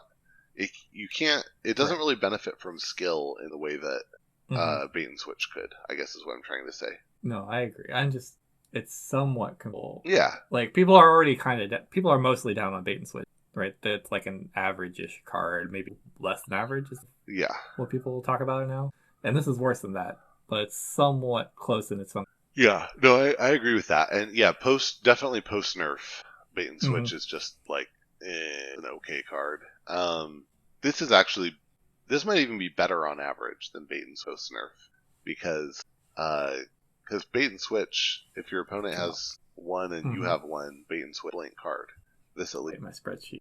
Oh, why? I got in the before times when I did my set review for Coda. I observed like 10 or 15 Keyforge games that were recorded on the internet somewhere and tracked how much bait and switch would steal on every specific turn for each player to come up with an average value that bait and switch steals. Oh, I should update that spreadsheet for the current errata of bait and switch, determine the new average value that it steals. ooh, I would be very interested to know the delta there. It has to be. Yeah. Well, actually, no. I think bait and switch only. I mean, it can't be that big. Bait only stole like. Really? Yeah, it was pretty. Well, there's just a lot of turns. Like half the turns, essentially, you don't steal anything. Right. Yeah, that's fair. Huh. There's just a lot of zeros. People. I mean, you could, like you say, you could play a high skill game and play into getting big steals, and that's kind of what the downside of the stats were. Is it didn't. It just assumed that you played bait and switch every single. Yeah. It was kind of more of a like, how much did you? The whole point of the spreadsheet was to determine how much steel did you need on a good shadows to justify holding it, I see. and how likely you were to find one. Right. Huh. Yeah, I think I would need to see a histogram so Bait and switch stole on average 1.2 of all the turns. oh gosh, that I saw. that's terrible. Okay. And that was pre errata? That was pre errata. Why did they errata? Fair. It's a really feels bad. It is. It essentially. is. It's true. I did observe it stealing a max of 8-1, and that right there is Yeah, that makes people. Yeah. All right. Yep. That was back and 4 times when I was very amber control. It's like I was very motivated by spite. What the right word is? Determined to prove the collective consciousness wrong Yeah. about amber control. Pugnacity, perhaps. We'll have to look. It is the tendency to want to pick fights. Sounds right. Yep. All right. Well, If you pick the wrong fights, wait. I'm trying to help with a segue. Uh, no one was safe, and I am definitely not sorry if my hot takes back then. Uh, yeah, next card is safe or sorry. Play. It's an action. Play. Choose one. Archive any number of friendly creatures from play, or choose a creature. Deal one damage to it for each amber your opponent has. So it's like a sack of coin. Yeah, except you can only hit one creature. Well, it's removal, and it only hits opponent. No, you can pick your own creature, so you can get hard Sanson again, Or Brand. or Brent. It's probably hopefully if you have this with Brent, cause more likely to destroy a creature. Yeah. I guess you could play Brand, give them one, and you deal a little bit. Yeah. I don't really like this archive any number of friendly creature effect. Just like generally the best creatures are the ones with good play effects, so not Monty Banks, but Sea Urchin is the one that's coming to mind, or like Ronnie, those cards. Yeah. You can also archive like non-shadows, the best case in this set. Yeah, I I'm was not trying seeing to too many I was good trying play to think effects. what Shadows cards I would like archive, and I think the only ones I could think were the Sea Urchins, right? Mhm. Um, I guess the freebooter, if you want to control the tide better. yeah, but you could just have a Reap Steel effect ready on the board instead. Um, Mm-hmm. yeah, or I guess the other, like if you were about to play a Kerwallop, and maybe you're about to play 3 Kerwallops. I don't know. Okay. Yeah, that's You could stretching it a archive. little. You could archive your hard Samson that already has 2 damage and try again. Yeah, maybe. I'm excited for the potential of archive a friendly creature, but I'm just not seeing, at least in shadows. Yeah. Imagine having this with a bunch of Ronnies. Oh my gosh, yeah. That would be. Like, Kymor Eclipse was good because it put Ronnie's back into your deck. Yep. All right. Yeah. Safe. Sorry. You're gonna stir up some trouble. I don't know. Pugnut. Me. Just stirring up trouble. I don't know. We got this. I'll get there. We got stir up trouble as the next action. It's an action. Being redundant now. Choose a creature and one of its neighbors. Each chosen creature deals damage to its power to the other. Yeah. I like it. It's probably one of the closest things you're going to get to destroy target creature. I think at least it's not a rare to destroy target creature. Although it doesn't come with a pip, and that's actually a really big downside. Without the Bren synergies or Hard Samson, it's not actually a whole lot.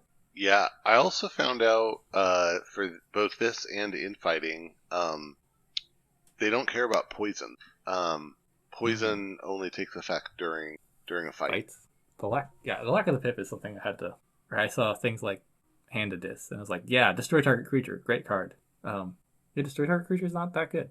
It's okay. Yeah. If you need, I mean, it'll kill the important things like any of the Chelonia, I guess, which is your own brand. I think is like the best thing. Yeah.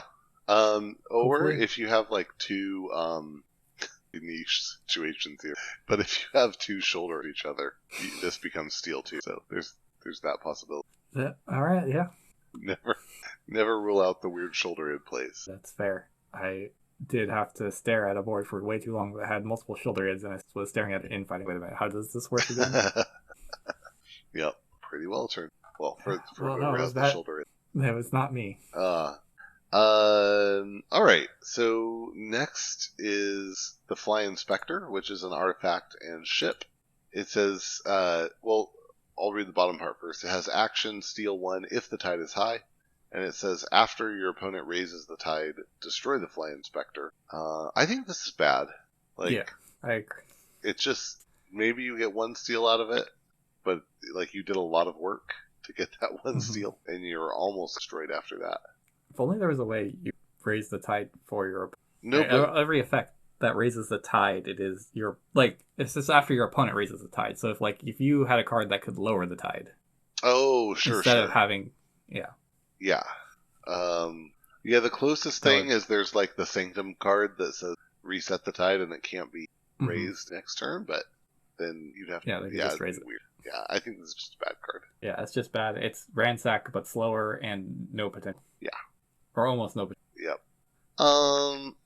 But the next one is fantastic. I do love so Trickle Down Theory is an artifact. It is a power. It has Play Raise the Tide, which you will almost certainly forget sometimes.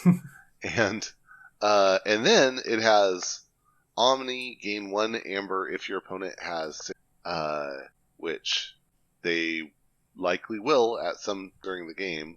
And that's pretty good. So I think having two of these can be really insane, but the fact they're omni is super good. And then if you get this in a deck, if you get them in a deck with any sort of amber control, so that you can have them hit 6, use your trickle down theories, but then keep from forging, these just become crazy, and they can't be stunned. Right? Happy to have 3 copies. I don't know. Yeah. Oh yeah. I would. Yeah. And then with like cards like Eddie or whatever, just key costs, just force your opponent to go up there and stay there. Yeah. It's that. I have felt bad from using, like, especially Yeah. when you're like, I'm gaining 2 from this omni Mm-hmm. effect, and then you're not gonna, and next turn I'm gonna. Right? It's terrible. Yeah. Yeah.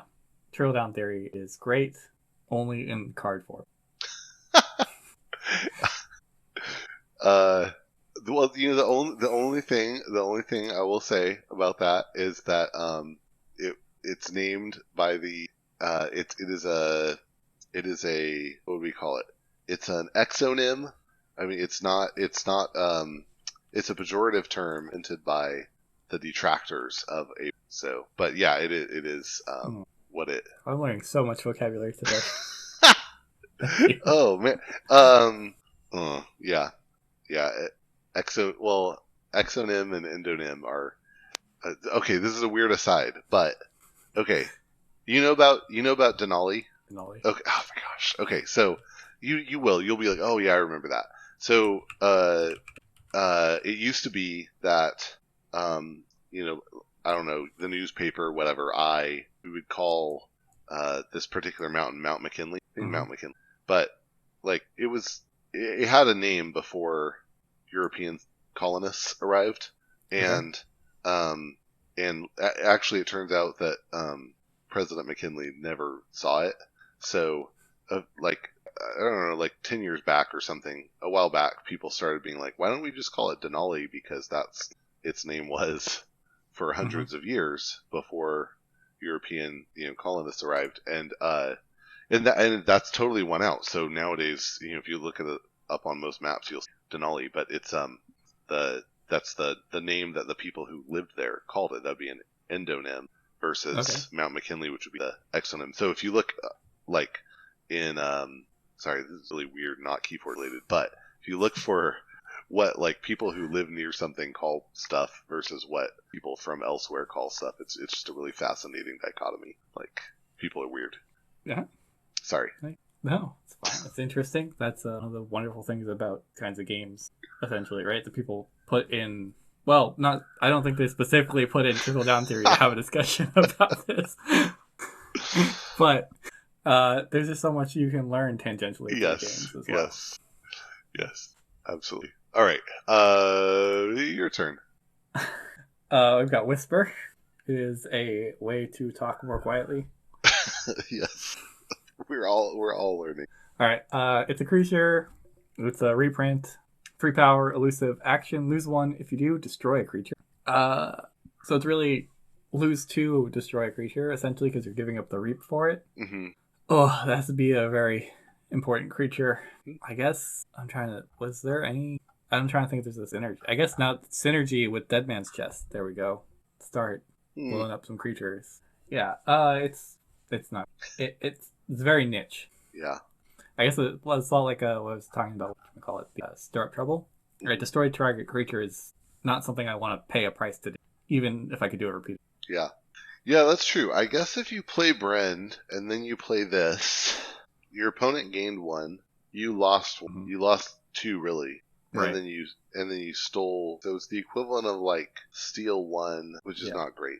And then we're trying to like concoct like a better for it at this point. Yeah, well, yeah, and I guess I'm thinking, because if you had asked me 5 minutes ago, I would have been like, oh yeah, Whisper Brend, that's a great, but you have me because it's not, so Success. you win. Yeah, I think this. Yeah, Whisper's like good if there's a really terrible, you really have to deal, I guess. Huh. You're looking for like Deocelis, something you just deal with already as well. Something behind Tom. Some reason like an unwarded, like Medic Ingram or something. Fair. This has to be a very, very special case to use it. Well, I am fully converted. That's all I can say. Be loud and be proud. All right.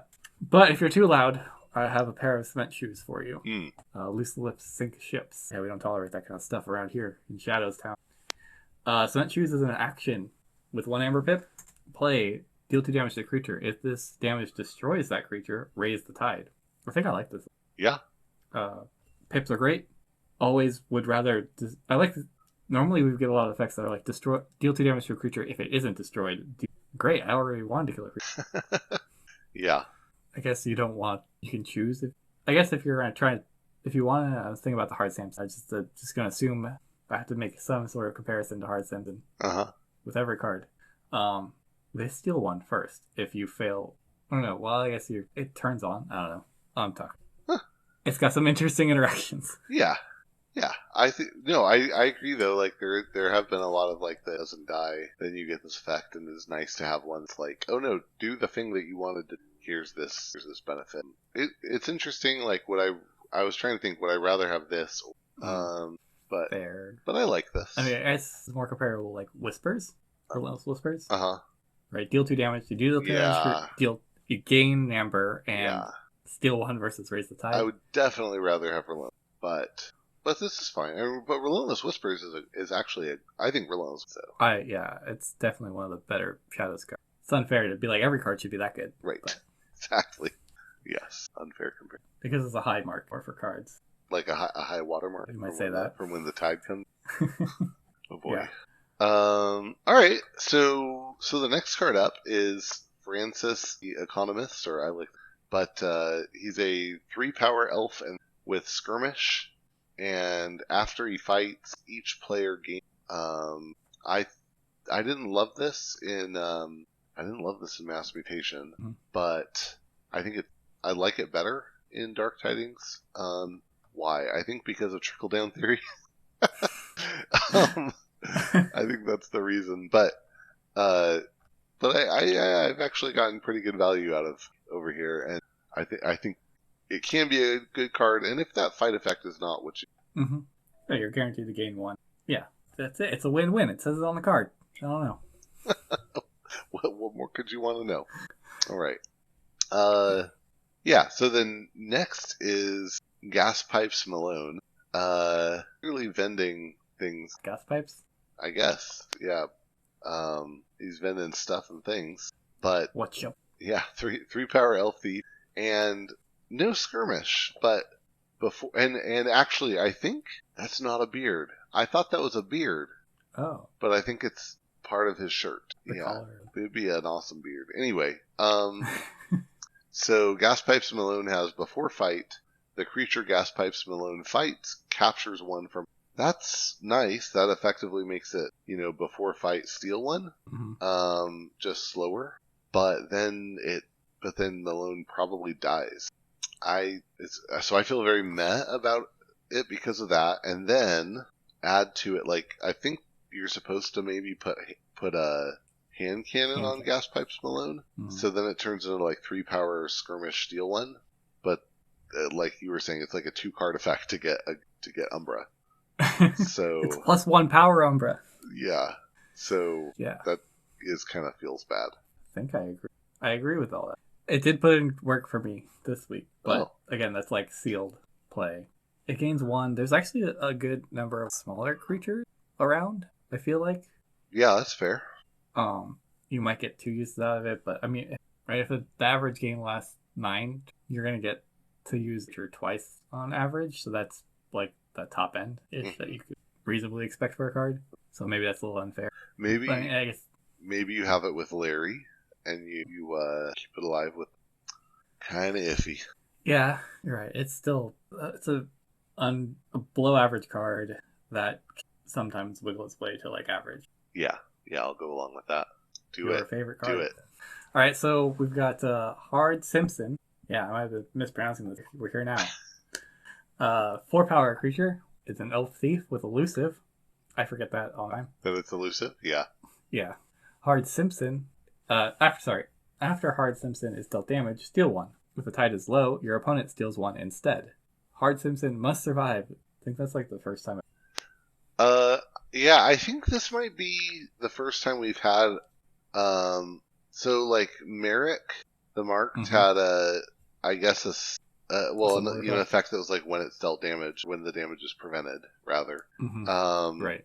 but it's obvious if a creature captures and then it dies, the amber goes back. So who cares? Mm-hmm. Um, But I mean, yeah, just all Keyforge effects that come from a creature, the creature must survive for the effect to happen. right. Yeah, that's true. I think it's just a nice reminder. Venator Mm-hmm. Altum has a somewhat similar effect and does not have the reminder text. So yeah, it is. It's nice. I like this reminder text. It's better for new players. Yeah, That this is coming from Magic. This is one of the hard things, especially. and I think I heard them say at one point to be the case. They put more reminder text on comp. Yeah, that does sound. All right. So this is essentially the build around common for Shadows. If you could build a deck, you would, and you found one of these cards, if you could draft, Uh huh. you would pick Hard Samson, and then you'd be like, all right, everything with damage on it, Right. get into the deck. Hmm. Is if you don't have anything like that for some reason, somehow you got a very unfortunate set of shadows, or like one or two cards alone, just like two cards in shadows that dealt 1 or 2 points. Do you take the chance that your opponent will start stealing from you? Okay. So it's a really interesting question, and I think it depends so much on the sin. Like, for example, Mm-hmm. let's say you're playing against a non-Dark Tidings deck. Are they going to take the tide to steal one? I guess we did have this conversation. The answer Yeah, is probably not. probably not. So, yeah, but if they have a Dark Tidings deck, then I'd be much more concerned discarding it. I've definitely Mm-hmm. discarded these at. I mean, the ideal is you get it to 3 damage. Right. So generally a good card. There's enough here in Shadows that Shadows is almost kind of built around the assumption that you'll find the hard sim. Yeah, I think that's fair to say. Yeah, I think I like it. I'm surprised to hear you say that. Why? I'm kidding. Oh, okay.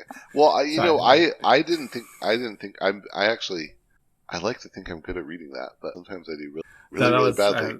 It's Um, getting late. My that's true too. sarcasm didn't run out. I didn't think I was gonna like Hearts, and then I did. So it seemed to get better when I was actually doing so. Right. It's a challenging card to say the least. Yeah, yeah. Yeah, it's good, and it makes you feel good when you play it right. Yeah. Oh yeah. I'm so Mm-hmm. Oh yeah. Happy to see Hard Hard Simpson in any deck. you have to Probably. you have to say it 100 times as penance. All right. And following that, we have Hard Simpson's evil twin, also known as Hard Samson. Uh huh. There we go. I'll make that a thing. Uh-huh. Thank you. This one has 4 power as well. It is also an elf thief, and that's where the similarities end. It has no elusive. It says reap. If the tide is high, a damaged creature captures one from its own side.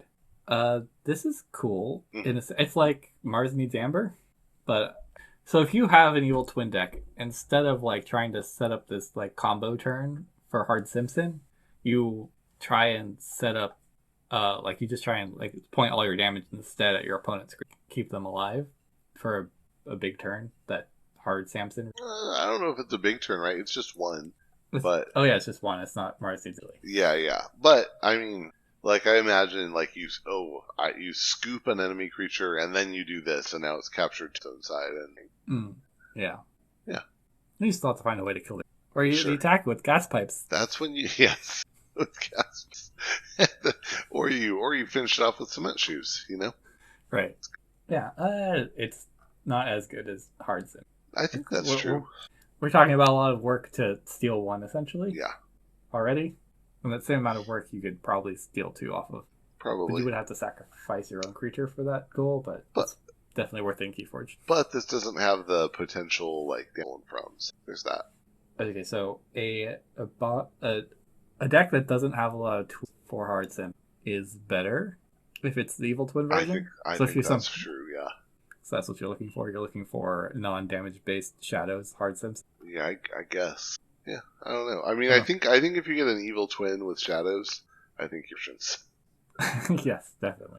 All right. So next is another paired creature here.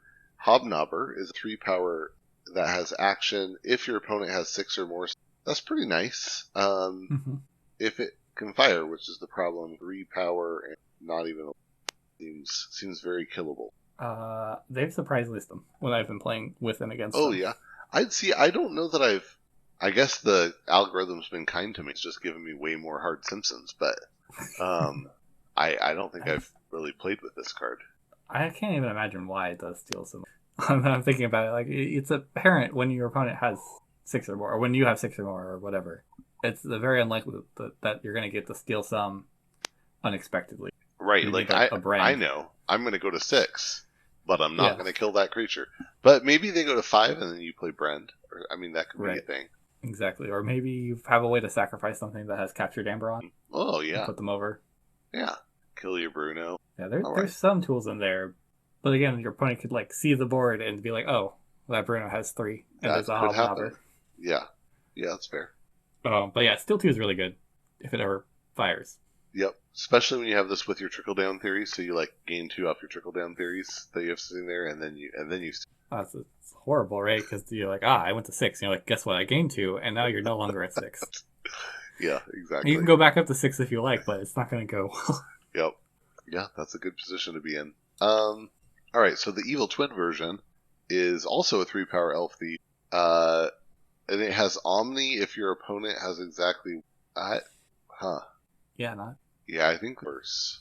That's it. this one. You're Yeah. looking specifically for like Bruno and a couple Ransacks or something to try and set it up. I guess you can do it now. Yeah. I like how like the good. Oh, the good version he just steals from rich people. Right. The bad version steals from little robots. Like they're both Flavor they're text. both kind of bad. I like the flavor text is also changed. Oh, good point. Yeah, the one stealing from the rich says he'll never miss. Sort of a Robin Hood. Well, Robin Mhm. Hood stole from the government, but anyway. But, Sure. and then yeah, the evil one. They'll never miss him. Oh, that's harsh. Yikes. Um, I Yeah, think it's just. part of like the good version is punishing your opponent for something they want to do, Mm-hmm. and the evil one is punishing your opponent for want to be there in the first place. It's rewarding you for succeeding, for doing well. Yeah, yeah. What do they call it? Win more. Yeah, I guess that. Yeah, it's probably a very good description for that. We're very lucky. Somehow you play this turn 1, and your opponent's like, "Wow, all of my choices Right, gain exactly 1." right. Hobnobber probably want them. All right. Next card is Hornswoggle. Very fun. Hmm. It is an action with 1 Amber Pip. Play, use an enemy artifact as if it were yours. I like it. Yeah. That's just remote access, isn't it? It's remote Yeah. access. Yes. Okay. I'll happy to have it. It is very good against specific like Orb of Wonder, sacrifice itself type artifacts. Right. Actually, I always love it when I have remote access. I'm like, oh, thank you. Be using that. Yeah, it has a pip. That's definitely a bonus. Not play this card. Right. You guess you could their own trickle down theory. Harsh. Yeah. One of the cool ships, the Steel One ship. Yeah. I think there are good targets. Mm-hmm. I think I would always. I think I would always rather have borrow. Borrow is slightly better. That's fair. And appropriately uncommon. Yeah. So Yeah, I guess it does. Any of the symmetrical artifacts, the weakness of Borrow, Hornswoggle doesn't address either. right. Yeah, and that's I think pretty much always been a problem with Shadow's artifact control is that it doesn't really prevent the super hard problems. Right. Like If it doesn't deal with Amber, Shadows have solid, hard answers. All right. Up next, we've got Jackie Tar. This is a 2-power elf creature with elusive. Reap, deal 1 damage to a creature. If the tide is high, deal 6 damage to a creature instead. nice. Good. Yeah. Happy to have it, I think. Reap, destroy creature, probably. Or you hit your hard Sam. No. Nope. Right. Tide's high. That's there is one circumstance in which it works, and that's if the tide is neutral. If the tide's neutral, you can deal 1 and steal 1. Otherwise, if the tide's low, you deal 1 and your opponent steals 1. If it's high, you deal 6. Yeah, it's a little silly, but it's great board control. 6 damage. Right. Yeah, definitely better early in the game before your opponent has to. Yeah. If you start picking them off. Do you ever raise? I guess there's probably not a lot of cases where you specifically pay chains to raise the tide to deal 6. It's probably the same amount of times that you would pay one to whisper. Yeah, I think that's a But at least you get to reap when you do use Jackie. yeah. I mean, and Reap deal 1 is fine. Reap deal 6 Mm-hmm. is great. So it's kind of like good either way. I think. And with all the also, I guess with all the extra damage floating around in shadows, should be able to construct some sort of creature destruction, even if the tide is not. All right. Yeah.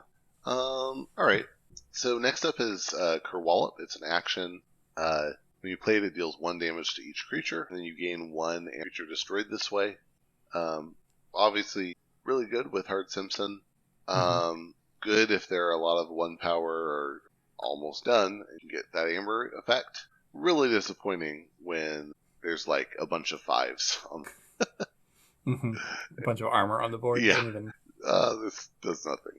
Had that happened, every card is good. I think on average you're better off having a bonus pip and deal 1 to each creature, but occasionally it's good. Throwing stars. That's whistling Whistling darts. darts, yeah, and that only hits.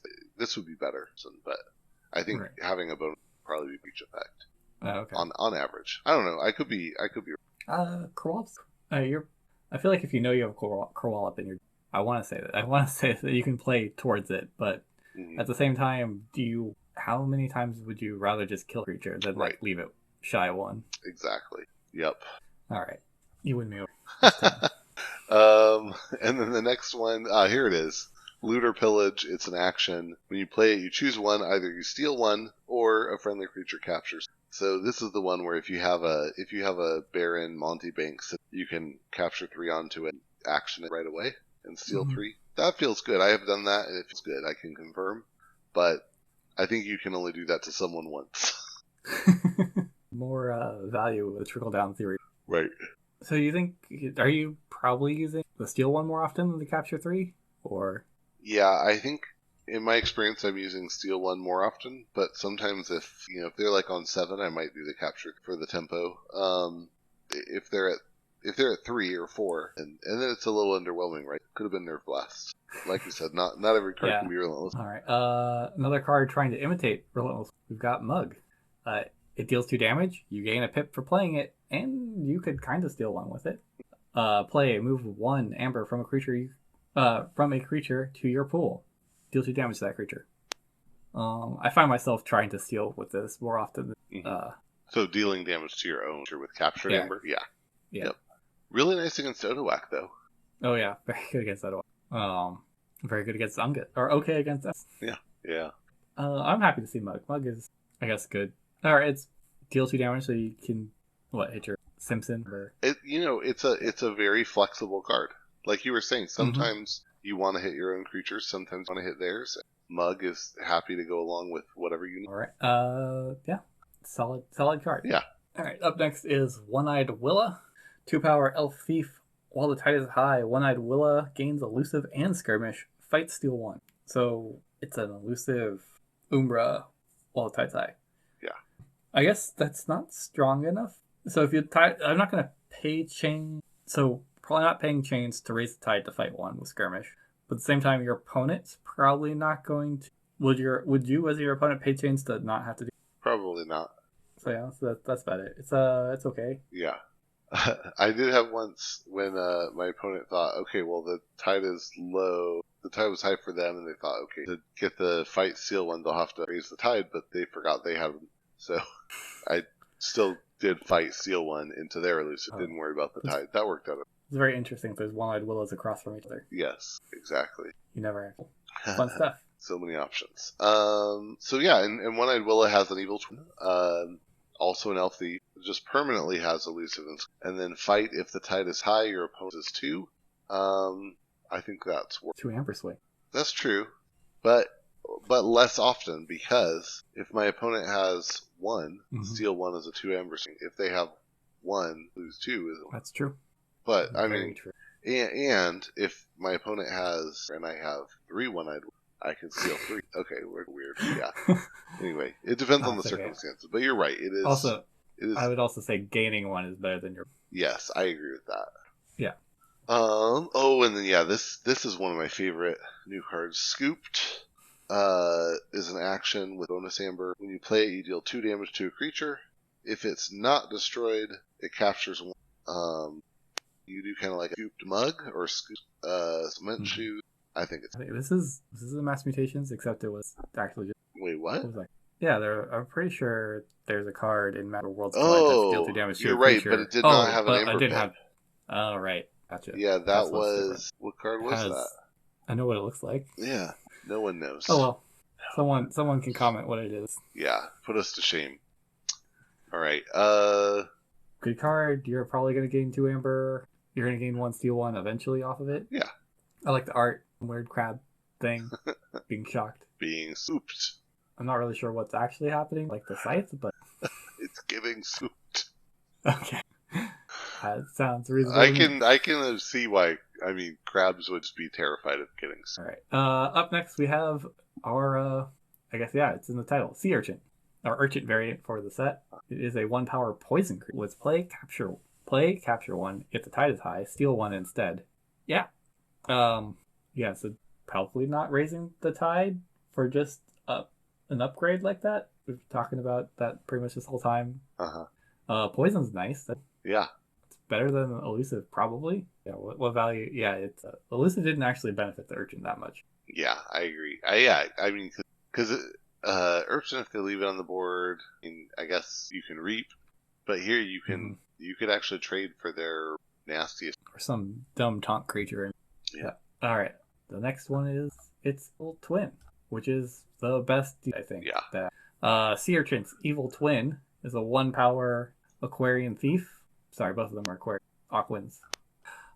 Play capture 2 as a tide is high, steal 2 instead. Yeah. Raise the tide, steal 2, laugh all the way to the bank. No poison though. Yeah, no poison though. All I got to Right. do was steal another one. Yeah. Exactly. Yeah. Keyforge is a game of amber, not. Correct. Yeah. Yeah, that is a great effect. It's Ronnie. It's the best part of Ronnie. Yeah. Yeah. Well, I guess minor downside. You can choose if you want to. Yeah. Yep. Yes, it is. It's a good card. I would be very happy to have 5 of these in the deck. Fortunately, there's no hit and run. One depends. As a person who doesn't play a lot of shadows, it's very fortunate there's no hit and run. Fair point.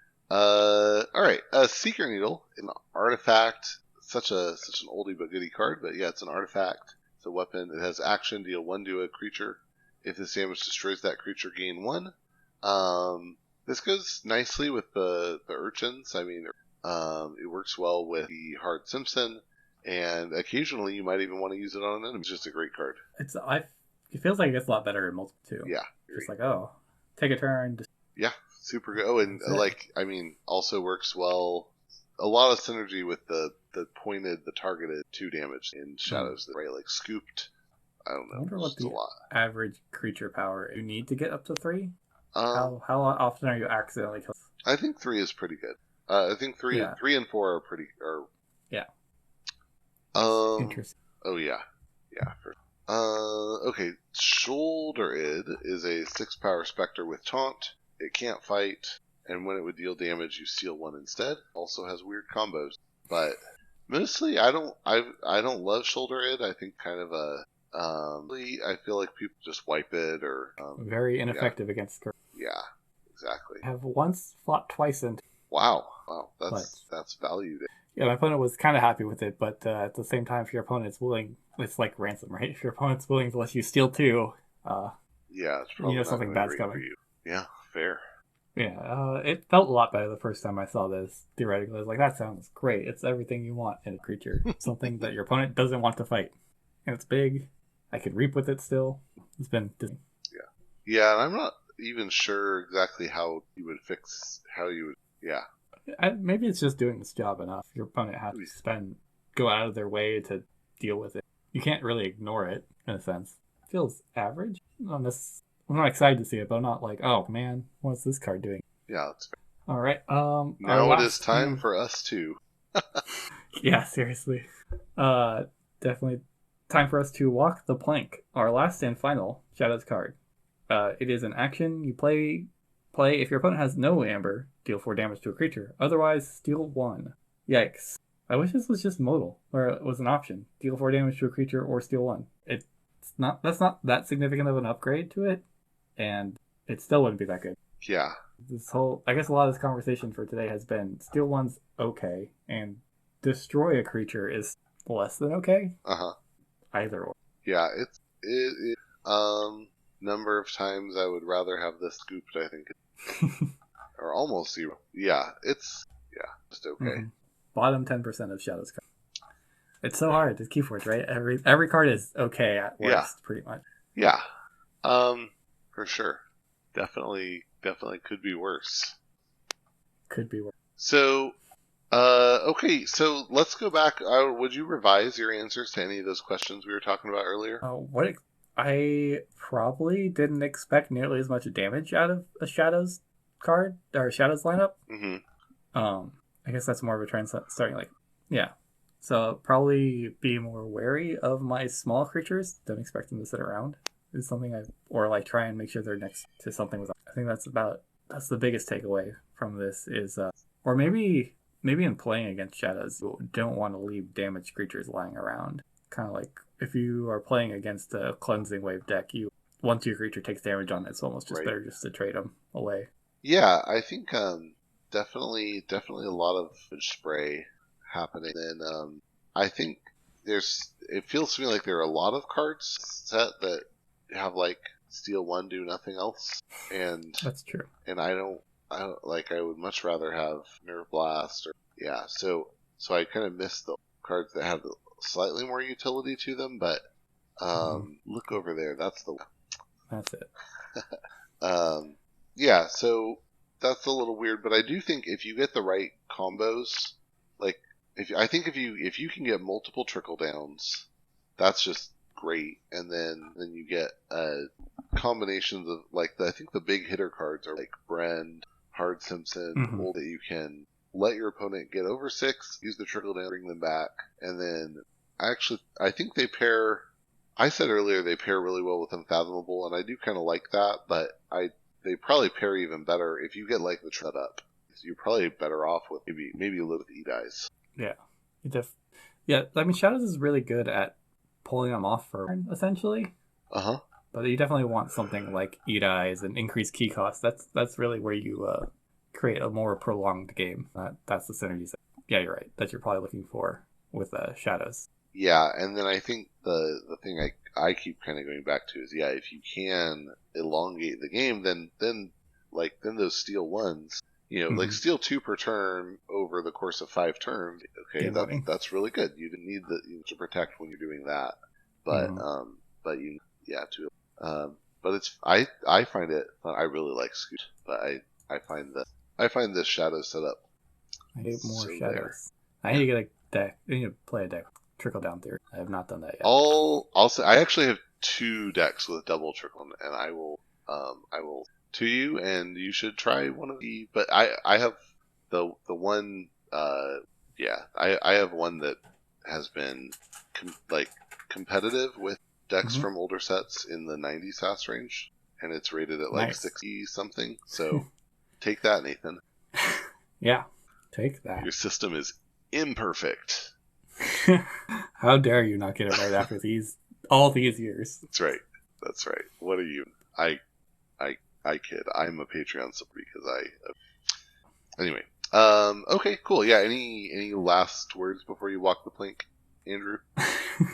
No. Check out Shadow Council. Yeah. Whenever I get around to doing that again. Also, every Sunday I'm doing a live stream of the final Swindle leaderboard stuff. Yeah, commentary. Participate, so I have more games to do commentary on. Yeah, it's a lot of fun. Check out Take That Smarty Pants. Lots of good stuff over there. Yeah. Don't go looking up my old Coda reviews. You will just get upset. They can see how much you've grown, I guess. Yeah. Me too. I mean, if people go look at my old opinion. Great. Thank you so much for joining me, and for anybody who's out there watching, thank you for being with us and for joining us on this. Find a way to do it safely, but get out there and yeah, thank you so much for having me.